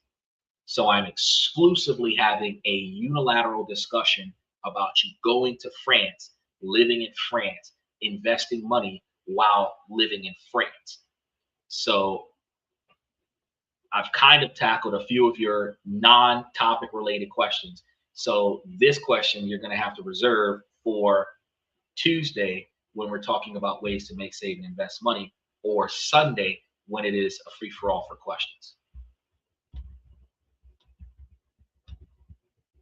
So the financial engine is going to be running, and it's going to be depositing roughly $2,800 into a French bank account every month.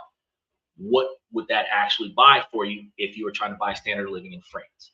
Well, first you've got the housing. The power of geographic arbitrage or geo arbitrage with a budget of $1,000 a month, 1,000 euros a month, right? We have a $2,800 budget, and housing is going to be $1,000 of it. So the single biggest mistake people make is centering their French dream exclusively in places like Paris. Paris is magical, but it's a financial black hole. A decent 1-bedroom there can easily blow the entire budget. Paris is like one of the biggest tourist traps out there. The strategy is to live outside of Paris in one of France's incredibly beautiful secondary cities, places like Lyon, Toulouse, Nantes, or Bordeaux. These are not sleepy backwater locations. They are vibrant, cultured cities where the cost of living is dramatically lower. A personal budget for housing can be set at a firm 1,000 euros a month. So in a city like Lyon or Toulouse, this can get something fantastic, like a proper 1-bedroom or even a small 2-bedroom apartment of 50 to 60 square meters in a desirable neighborhood. Now, that's an achievable target, not a guarantee, because in 2026, the rental market, you might have to hunt for that, but it is still possible. In Paris, that same apartment would be 1,800 euros easily. So it's an $800 increase to have the same spot in Paris. So this isn't just about saving money, it's about buying a higher quality lifestyle. It means living in a great neighborhood where it is possible to walk everywhere if you wanted to and have enough space to feel comfortable at the same time. So for the first year, a flexible rental contract called a bail mobility can be used. It's a 1 to 10 month lease designed for people in transition. This allows an individual to test drive a couple of cities before committing to one of them. One of the cities that feels like a home is going to be, once you find that, you can switch and be made a standard furnished leased apartment, meaning that you can like kind of bounce around from place to place under the same contracts, and then once you find a place that you like, you can settle down there. So that first 1,000 euros of the budget secures a beautiful, comfortable home in the heart of a major city in France, but outside of the tourist traps of Paris. Next, you're looking at your daily lifestyles and very a la Francaise, 800 euros budget for that. This is going to be where the magic really happens, because a budget for all day-to-day expenses, groceries, utilities, phone, internet, health insurance, can be about 800 euros a month. Groceries around $400 is for shopping at local outdoor markets. A fridge can be filled with fresh vegetables, amazing cheese, and high quality meats. Notice, not TV dinners, but you got to do your own cooking, but it'll help you out now. You have fresh baguettes that cost about €1. Cooking most meals become a pleasure, not a chore, especially since you don't have to work, right? Remember, we said you're going to this country living off of investment portfolios where you make no money from earning an income from selling or buying or providing any kind of service. You're just getting paid to exist. Trust, brokerage accounts, stuff, pensions, stuff to that effect. So you got a lot of time to cook. It takes you 3 hours to cook. Take 3 hours. That's 3 hours out of the day. If you cook twice a day, that's 6 hours out of your 24 hours. So you got 18 hours to wander around and find something to do. Now the utilities around 150 euros, and that's going to cover electricity, water, heat, internet, and mobile is about 50 euros. Where France has a super competitive telecom market, and this gets high-speed fiber internet and a mobile plan with tons of data. It said the French don't like TV dinners. Most people who have a good wife don't like TV dinners either. But when you're dating a woman that isn't a good wife, or if you're married to a woman that is a terrible girlfriend, you're going to be on TV dinners. Because whether or not she's got a job, if she's a good wife, you are getting home cooked meals. And she's packing your lunch for work so that you can bring your home cooked meals to work and eat on the job. If you're not getting that, you need to start talking to your partner about why she's not doing her part. And for any women that disagree, please explain to me why that is. All right. Make sure that y'all like, subscribe, and mash those reaction buttons while we're here. Health insurance is going to be about 60 euros. And you got to remember, when you're going anywhere in the world outside of the United States, you want to make sure that you have international health insurance, or at least private health insurance from the country that you're going to, so that you have health coverages, because your health insurance policies in the United States may not carry over to another country. I would encourage individuals who plan on traveling the world to have a standard international policy that works in the United States as well, so that you do not have to transfer over insurance policies or pay for two insurance policies just to be in a different country. For the VLSTS visa, you must have private health insurance of some kind, and a comprehensive plan for a healthy individual can be found for around 60 to 100 euros a month. Though prices is going to vary, it is often possible to apply and get a French public health system as well, which is PUMA, after after 3 months of stable residency, not 1 year. But it is not guaranteed for visitors or the visitor visa holders, and can be complicated processes to get approved of. So it shouldn't be counted on as an automatic thing. So for individual initial periods, a private plan provides peace of mind. And sometimes it's one of the qualifications of getting a residency in another country. Trader says, I don't get it. Some young women are proud of the fact that they cannot cook any fresh foods. I don't get it either. Um, it's a long-standing battle that we have in social media, where we argue back and forth the value of the genders, and women will forever agree that a man's value is going to be based on his ability to protect and provide, but women will disagree that her value comes from certain characteristics and traits that women don't want to perform. And that actually is one of the issues with the Western culture, where men must accept what a woman is willing to do, not what she should do. But men must perform the way society expects for men to perform, or the man is not considered valuable, which takes all responsibility and accountability from women and puts all the responsibility and accountability on the men. And it is very rarely a satisfactory relationship, but we are piggybacking this imbalance with the observation of happy wife, happy life, not happy husband. And now then you find yourself in a position where only one person out of the relationship is truly satisfied, and the other person is content because there's less conflict at the moment. And that contentment is what leads to affairs. And that's one of the reasons why the standard relationship lasts 1 year, 5 months, 6 days, because the relationship does not have the backing of both parties. If it had the backing of both parties, then the wife would be doing things to benefit the husband, instead of just the husband doing things to benefit for the wife, and the wife is sleeping with the husband, because that's not a benefit. It benefits both people, but that's not specifically an exclusive benefit, because the husband sleeping with the wife benefits the husband, but the wife sleeping with the husband benefits the wife. So it washes itself out. And when you take the sex out of the equation, what you have is the stability from the man and nothing from the woman, and that's not realistic. Because if the roles were reversed, women would object to it.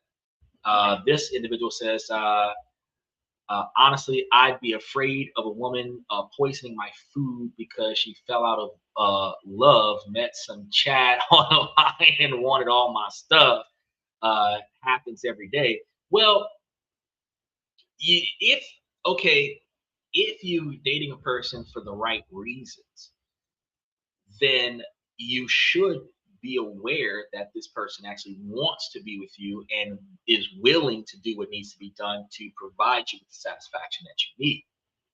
If you're standing on those girlfriend contracts that we talked about on the show, piggybacking them with adding them as addendums to your prenuptial agreements, where she would not be entitled to any of your assets unless it can be undeniably proven that you died of old age. you know so not a car crash where the brakes broke, not a natural, not an accident where you fell off of a ladder, not a poisoning, not an overdose of medication, not a suicide or a homicide, that it was specifically old age, not a heart attack, not a stroke, just he was old. She gets nothing. If you have those very, very complicatedly structured prenuptial agreements, she would be obligated to wait until you die before she gets your assets. And you would also have to make sure that somebody other than her would be the power of attorney over your assets when you can't perform, so that she doesn't clean out your bank accounts while you're alive, so that by the time you pass, there's nothing there.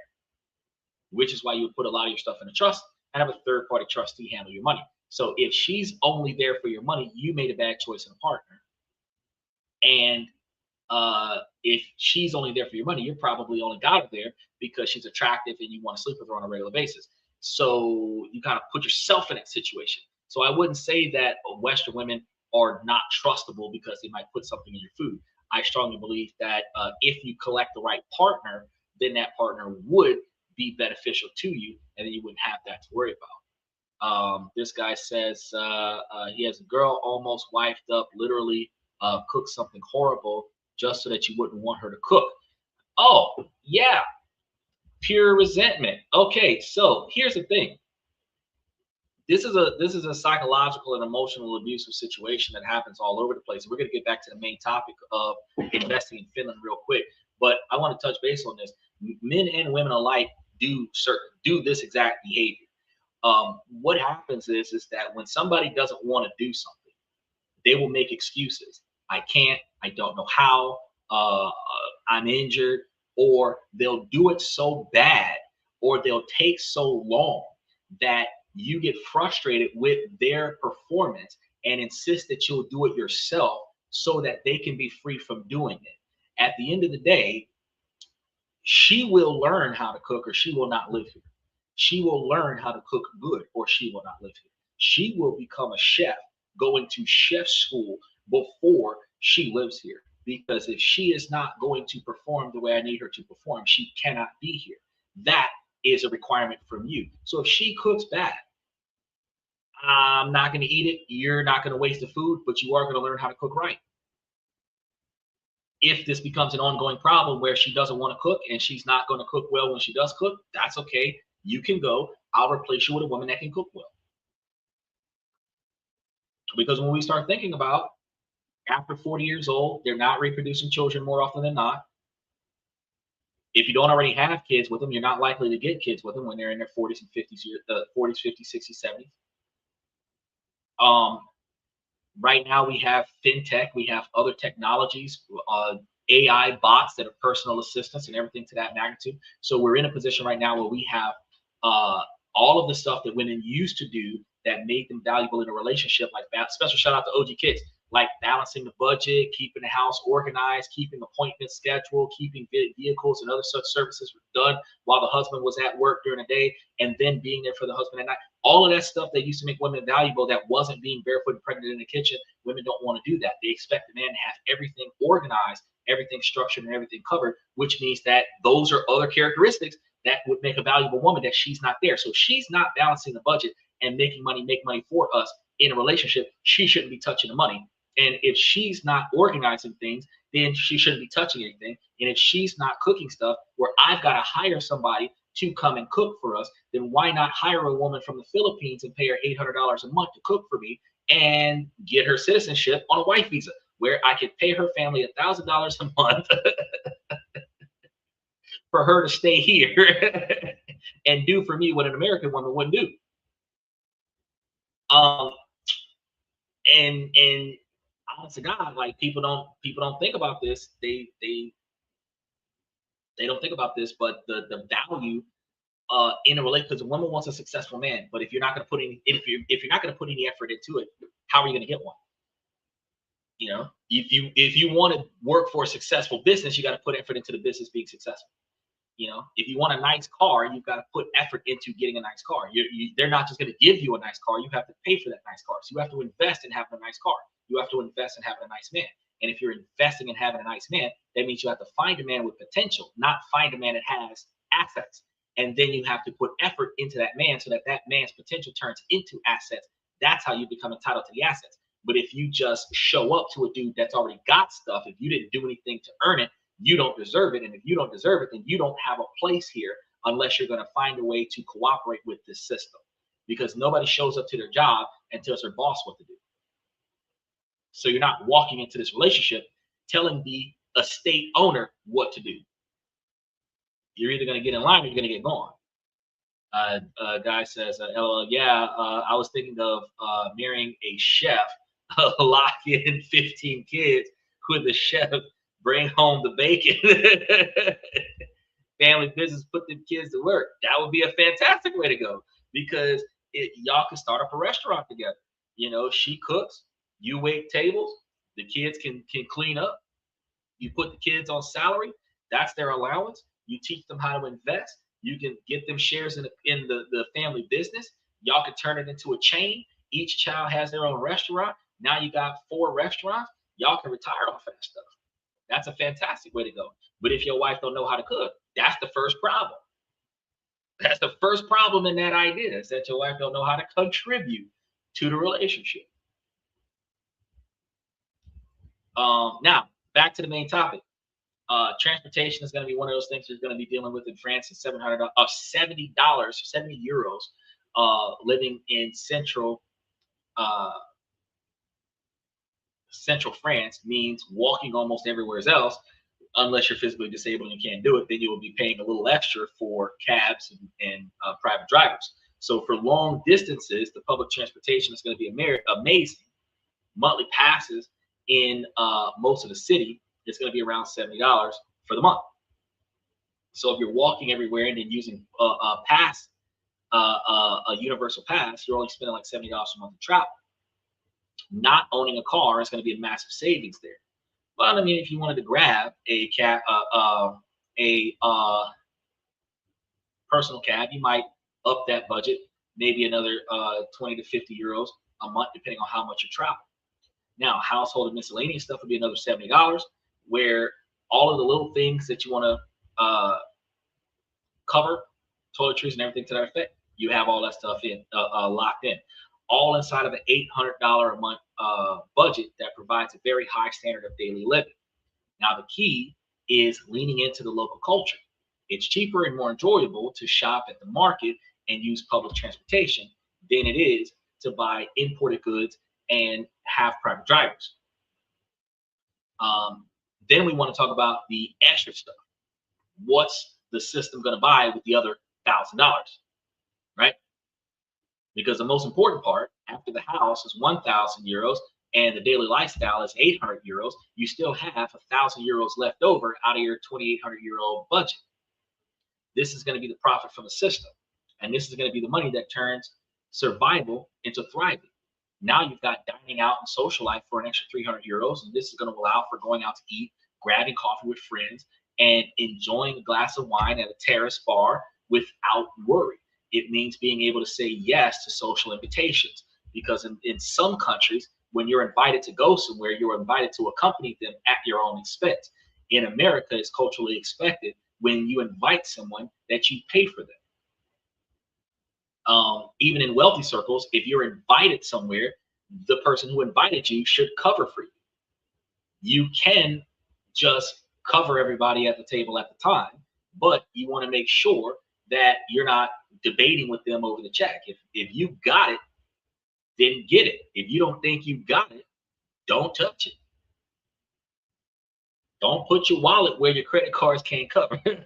What mama used to say back in the day, don't write a check that your ass can't cash. That's, that's a fundamental basis that everybody needs to pay attention to. Now, travel and exploration, another 300 euros. And this is going to be for weekend trips every single month. You can hop on a speed trade and go to the province or even another country in a few hours. That's like 600 euros right there out of the 1,000. You have hobbies and culture, another 150 euros. Gym memberships, language classes, because learning the local language is important in any country that you go to. If you don't know the language before you go, learning it once you get there shows that you value the lifestyle. And it gives you a lot more advantages with the locals where they will aid you not only in the language, but in doing business and getting around. Museums and tickets and other such things, books and concerts, all of that stuff can be covered under hobbies and culture. So the budget for becoming a more interesting person becomes more beneficial to you the longer you stay out there. Reinvestments and long-term savings could be another 250 euros, and this is going to be the key to the whole platform. So the full 2,800 euros is never spent.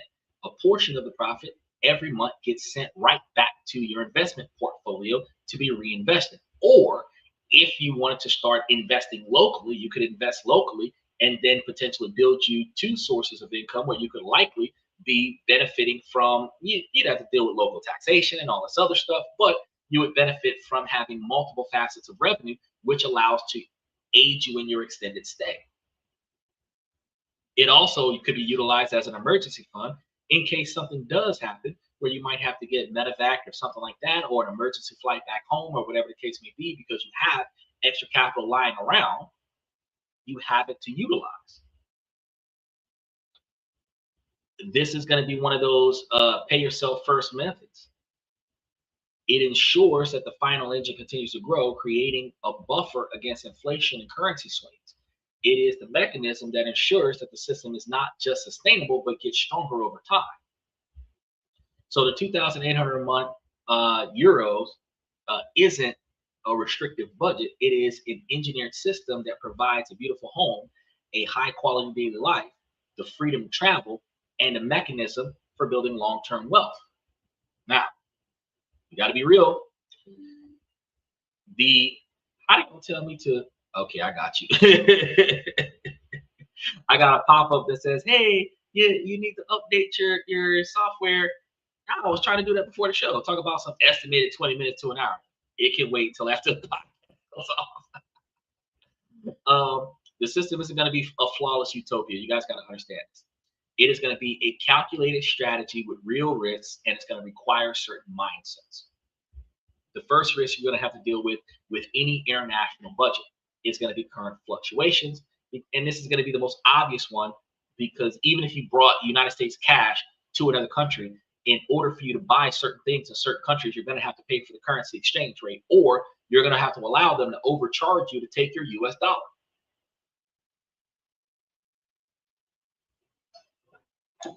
Because something that might cost €2 and you only got $5, they might charge you $4 instead of charging you €2, right? Which might ultimately mean that you pay too much for that item. So the income in United States dollars and expenses in euros is going to be a change. It's going to be very expensive to have that change. So if the dollar weakens, the budget would end up shrinking. A euro cash buffer helps absorb this. So ultimately, you could take that 280 euros worth of capital, turn it into actual euros, and then hold it, whether you hold it in cash in a safe at your house or whatever the case may be. Having the actual euros in euros at your house in that situation is more effective for a small emergency fund than leaving it in US dollars and then taking the risk on the exchange rate and then not having enough to cover your standard of living 1 month. And reinvesting is going to help. That's going to help your income grow over a long period of time, but it's also going to have a risk that must be watched constantly, because if the stock market shifts, like we've seen a lot of the REITs do cuts this month, we're still dealing with 20% return on investment, but we're dealing with 20% return on investment with a smaller dividend payout.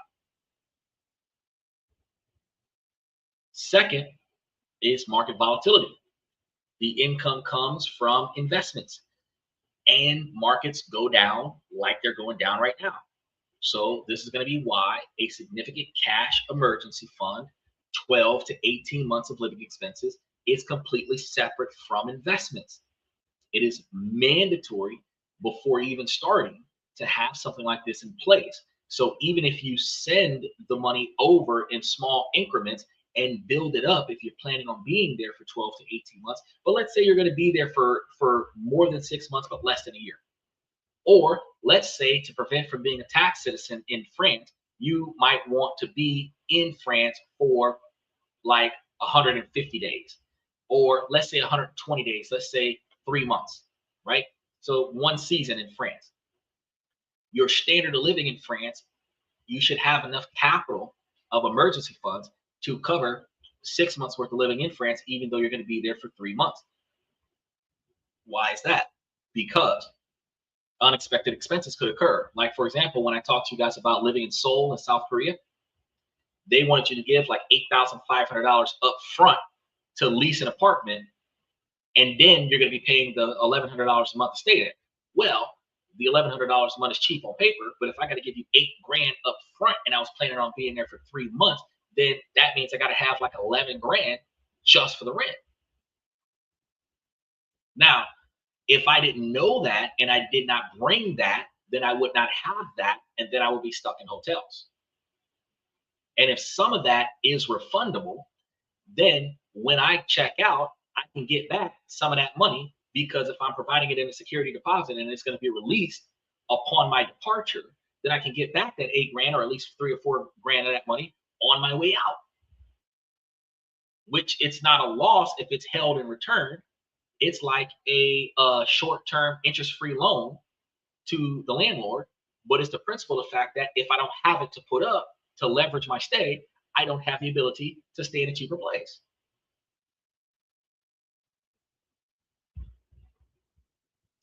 Now, this is the doomsday funds that you have to build and either take with you or hold on to when you're going somewhere else.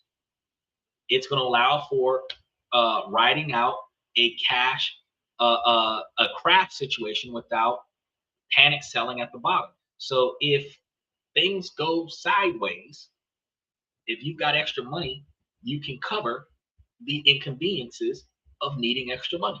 Let's say you're doing something somewhere and you just don't have it in you to walk the distance. Paying extra money for somebody to drive you might not have been in your budget. If you had the extra money sitting there, you don't have to worry about it now. You can just get a cab. You said with hotels, you need one every 3 days if you have a car.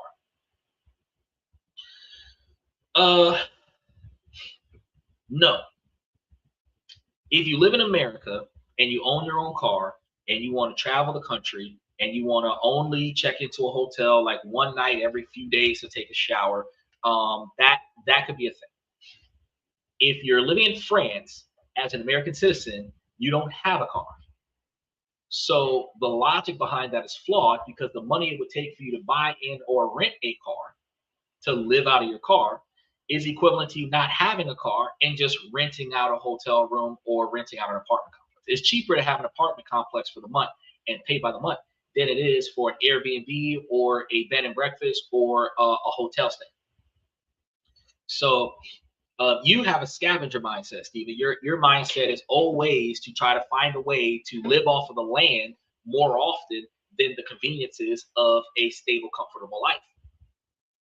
You have to break that mindset because your retirement is going to be fundamentally based off of your lack of ability to put up with that bullshit. I'm just gonna tell you right now. Think about your father's condition. There's certain stuff that he's not gonna get down with because he just doesn't have it in him to do it. Right? When you get to his age, you're not gonna be capable of doing a lot of the things that you're capable of doing now at 36.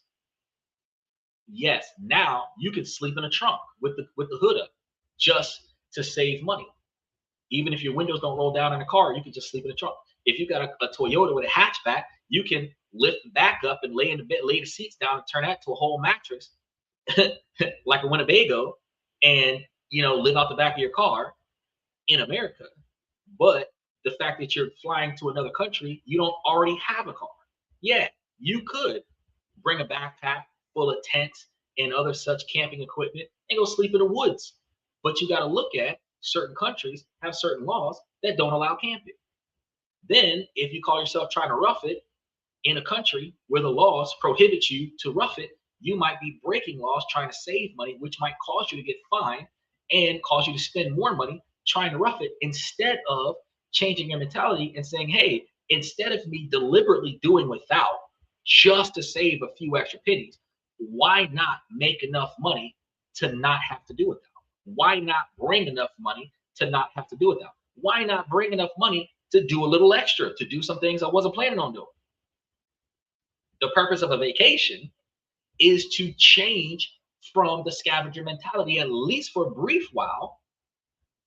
And the purpose of geo arbitrage is to live in a cheaper economy so that your money goes longer, so that you can have more stuff for the same income that you were struggling with in your home country. So if you're struggling in America, why go to a country that's cheaper than America and struggle there? If your $40,000 a year in America isn't enough, why go to a country where $20,000 a year is enough, but you're going to try your best to live on $15,000 a year? Why provide yourself with the discomfort and anxiety and stress of deliberately not having enough? I can't provide you enough therapy to get through that, Stephen, but you have to change the mentality from. So I'm not saying get you a 5-star hotel with a penthouse suite at the top with a pool and, chauffeurs and caterers and, bus boys and doormen and all of this other stuff. I'm not saying, live the life of a celebrity. What I'm saying is you don't have to live the life of poverty when you make 2 times the standard income. They expect you to have $1,500 a month. You have $3,000 a month. Why are you doing without? Why are you living out of the trunk of a car? For an extra $1,000 a month, you might actually be able to buy a property in some countries and just pay the mortgage. One of the other issues you're going to have that's going to be a hurdle that you have to recognize is going to be the bureaucrat hurdles. Every country has it. France is going to be famous for its paperwork, and it's not going to be a myth. Renewing the visa each year requires a mountain of documents. You're probably going to have to start doing it significantly early. You're going to need to be organized, and you're going to need to be patient. And as mentioned before, the tax situation is going to be very complex, and it's going to require professional help from the first day you get started with it. Because if you do things wrong, you might find yourself audited in 2 countries. You might find yourself taxed in 2 countries, which would hurt your bottom line, right? So let's talk about the social dynamics for expats.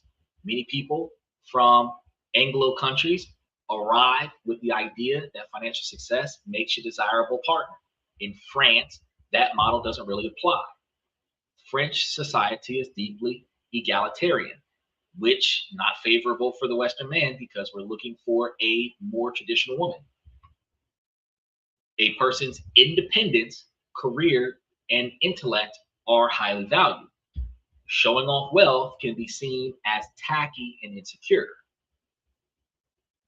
I say that a lot in the Western culture, but I mean, it attracts the low value women. That's why the moderate level men do it, because they want to be perceived as attractive. You're not attractive. Your wealth is attractive.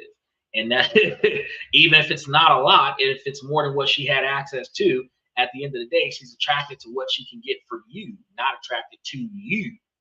So if you're able to establish a strong bond with a person without spending a dollar, you're more likely to have this person here for you if she doesn't know what you have in the background than what it would be if she's riding in your Benz or your Bentley or your G-Wagon and living in your 2-story mansion with the gated commute with the waterfall and all this other stuff, horseshoe driveway. She's there for the stuff, right? But if you're showing up in a 1980 something, 2-tone because the doors got replaced, rust at the bottom, headlights with duct tape on them, and she riding with, she might be there for you, right? Showing off wealth is tacky and very insecure. Now, what is going to be attractive? Stability, being able to take care of your bills and not have to beg, borrow, rob, or steal, right? Having culture, which is why learning the native language and learning the native cultures is very important. And emotional maturity, which means not acting and reacting impulsively to the things that happen around you. So this strategy, ironically, is going to align perfectly with what we're doing. On paper, the income is going to be modest, but it is not the amount that matters. It is the stability of what you've got going on. The fact of having a legal visa and a clear financial plan that doesn't rely on a tricky French job market shows responsibility and a well-managed life. And that's far more appealing than a high flyer living on stress and credit. The biggest asset that you can have, believe it or not, is going to be the language. The willingness to learn French in France or whatever the native language is in another country is a direct signal of respect for their culture. You can get by with English in a lot of tourist spots in a lot of countries around the world, but the real life or real relationships that you're trying to have cannot be built without the language, the local language. There will be a language barrier. If you don't get over that language barrier yourself, you will have some breakdowns in communication. And when you start traveling outside of the tourist areas to meet the family, the elders are going to speak native. They're not always going to have that English under their belt. So us in our 30s and 40s are meeting the elders. They're going to be in their 60s and 70s. They're not speaking a lick of English. And a lot of family-oriented cultures, if the elders disapprove of you, your relationship won't survive. In Western culture, we don't have enough value in ourselves, much less our family, much less our heritage, in order to respect the opinions of the elders. Therefore, we end up in bad relationships when we were warned about that person. However, that means that you don't have to impress the elders in Western culture. But in other cultures, you have to impress the elders. So if you're going in there unchanged, they may decide that you're not good enough. It's going to be the key to unlocking everything, is being culturally adapted and involved in the language. Any person thinking of moving should start learning French yesterday, long before you go. Social success will be directly proportional to your fluency. Ultimately, the unorthodox approach is not just financial, it's also going to be social. It's about presenting yourself not as a rich foreigner, but as a stable, cultured individual who has chosen France for quality of life, whether it be temporary or permanent. It's about showing your value is in your character and a commitment to build a genuine life there with them, which is going to be a valuable system that aligns perfectly with modern French culture. So we come back to the beginning. The dream of life in France, the seemingly impossible gap between fantasy and the financial reality. The path outlined isn't easy. It requires more planning and a great appetite for calculated risks that just hoarding cash in a savings account isn't going to cover. It demands that you become an active manager of your own financial life. But the rewards are going to be immense. By rejecting the fortress mentality and building a financial engine, your relationship with money transforms from one of fear to one of empowerment. The core message of this guide is not to copy the exact investments, it's to adopt the mindsets. It is to challenge the assumptions that a lot of times are going to hold you back. It's about realizing that living on a $3,000 a month income in France is not about being cheap, but about being smart. Because yeah, you could go there with $6,000 a month, but if you could do it with $1,500, what are you doing with the other five? What are you doing with the other 4,000? It's about the strategic choice to live in places like Lyon instead of places like Paris. It's about the joy of shopping at a local market instead of buying imported stuff. It's about pairing a modest, deeply enjoyable life with a financial strategy that works tirelessly in the background. Now, I also believe that you should never go to another country and order or experience anything that is directly existing in your own country. So going to Paris, France to get a McDonald's burger is the worst idea to have. You go to France and anything that looks American, you walk away from. Because if I can get that in America, I didn't come to France to have American. I came to France to experience France. So everything that I touch, everything that I go to, everything I experience should not be accessible from America. Right? And what I mean is that I'm not talking about, oh, well, I don't want to buy anything that was imported to America from France. What I mean is that I'm not trying to go to American style anything because I'm going to France to experience France style everything. So there's no reason for me to stick with familiarity when I could have spent more time learning and experiencing something new. But it's going to be about pairing your modesty and having deeply enjoyable lives with financial strategies that work tirelessly in the background so that you don't have to stress about where things are and where things will be. Because I hate to say, in Paris, I would have to find stuff I like. Well, technically, you can start looking it up now. If you wanted to go to Paris, what's in Paris? I know that America has pizzas, but Paris has a different kind of pizza. But you're not going to Paris to have Domino's. I know that Paris has different types of food. It's not gonna be fried chicken wings, but you know, there's pastas, there's all kinds of stuff over there. They have a lot of pastries there, bagels, muffins, baguettes. You know, they got a lot of pastries there.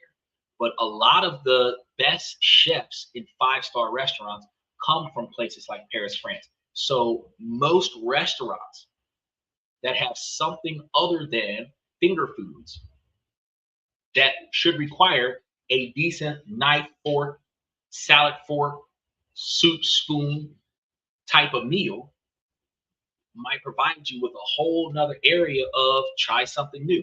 Mama always said, don't knock it till you try it. So you got to try everything at least once.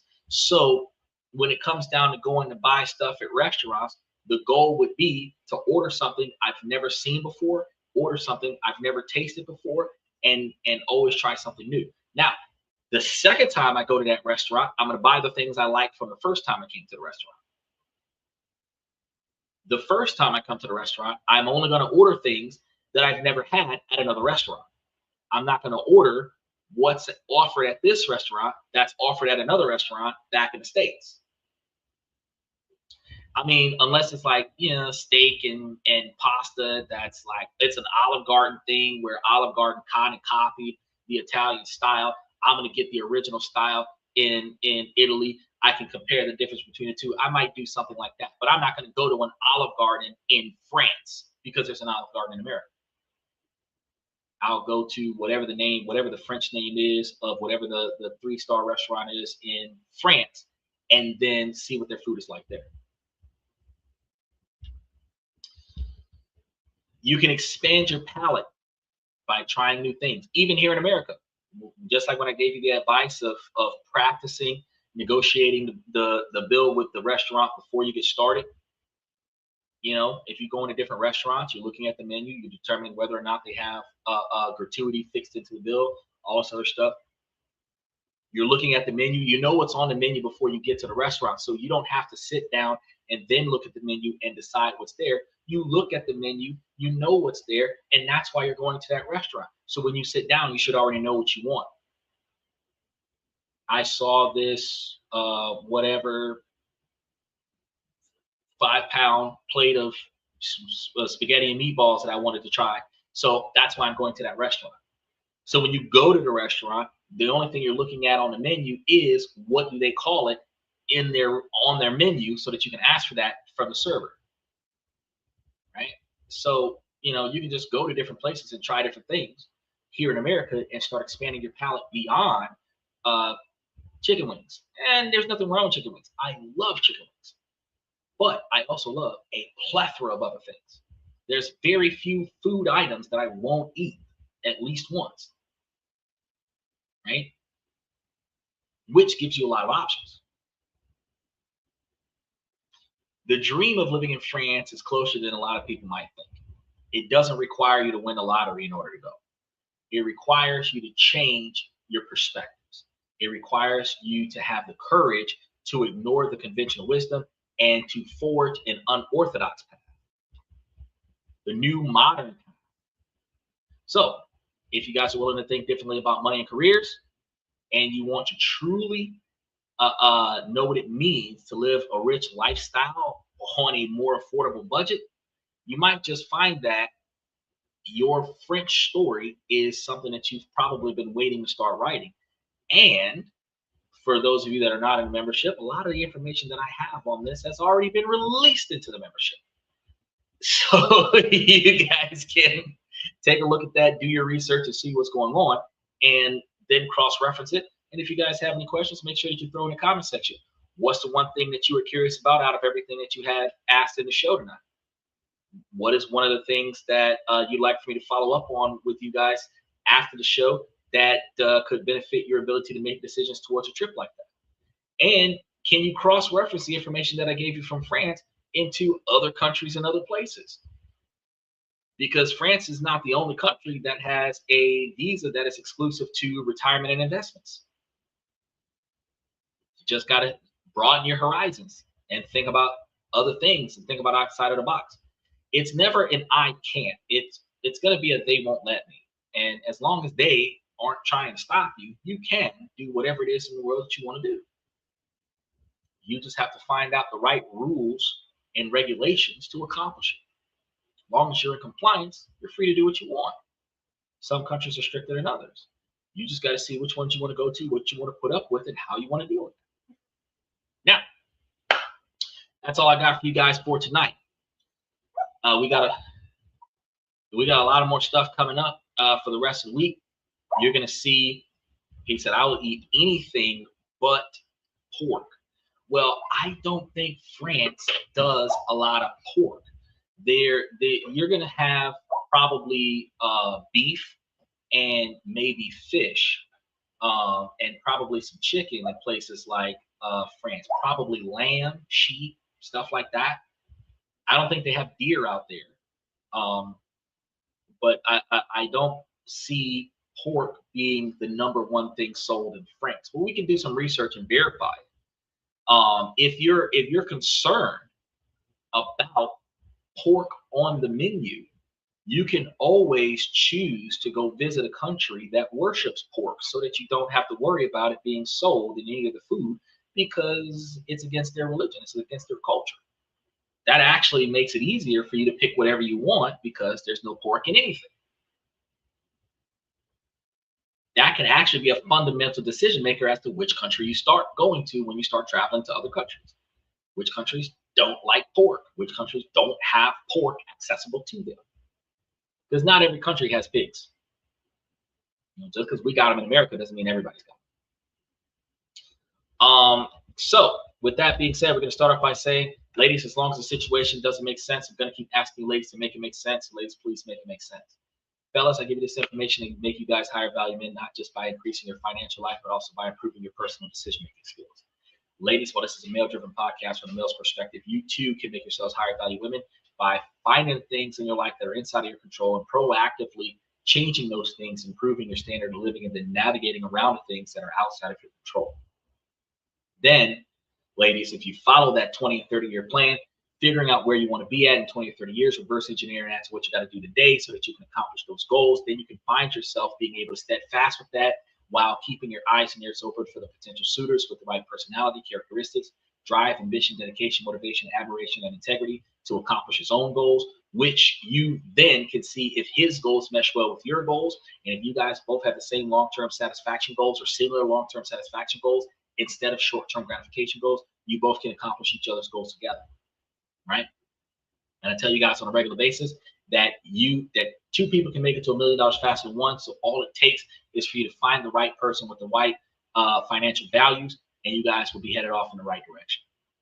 So I'm going to start off by giving a special shout out to Stephen, Michael, OG, Kicks, Unk, Andy, FX Trader, and Joe Jack. I really appreciate you guys for coming to tonight's show. I want to thank you for coming to this and that. I'm your host, Xander, where we talk about this, that, and everything in between. And I will see you guys tomorrow night.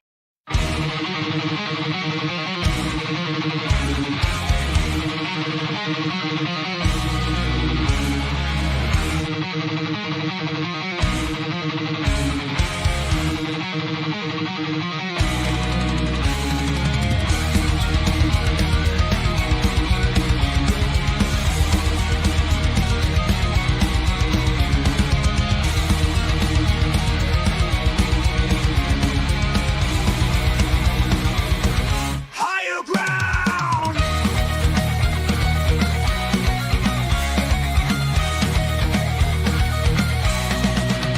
Used to chase validation, now I validate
That's my personal command.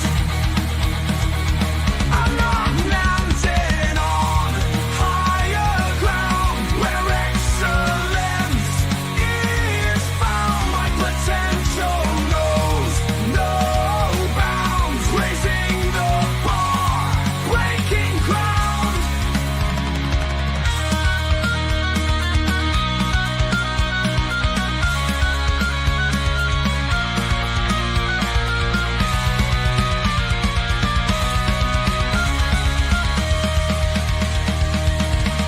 I'm not just living, I'm manifesting my vision, cutting through limitations with surgical precision.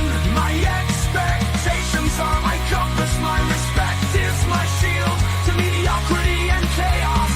I will never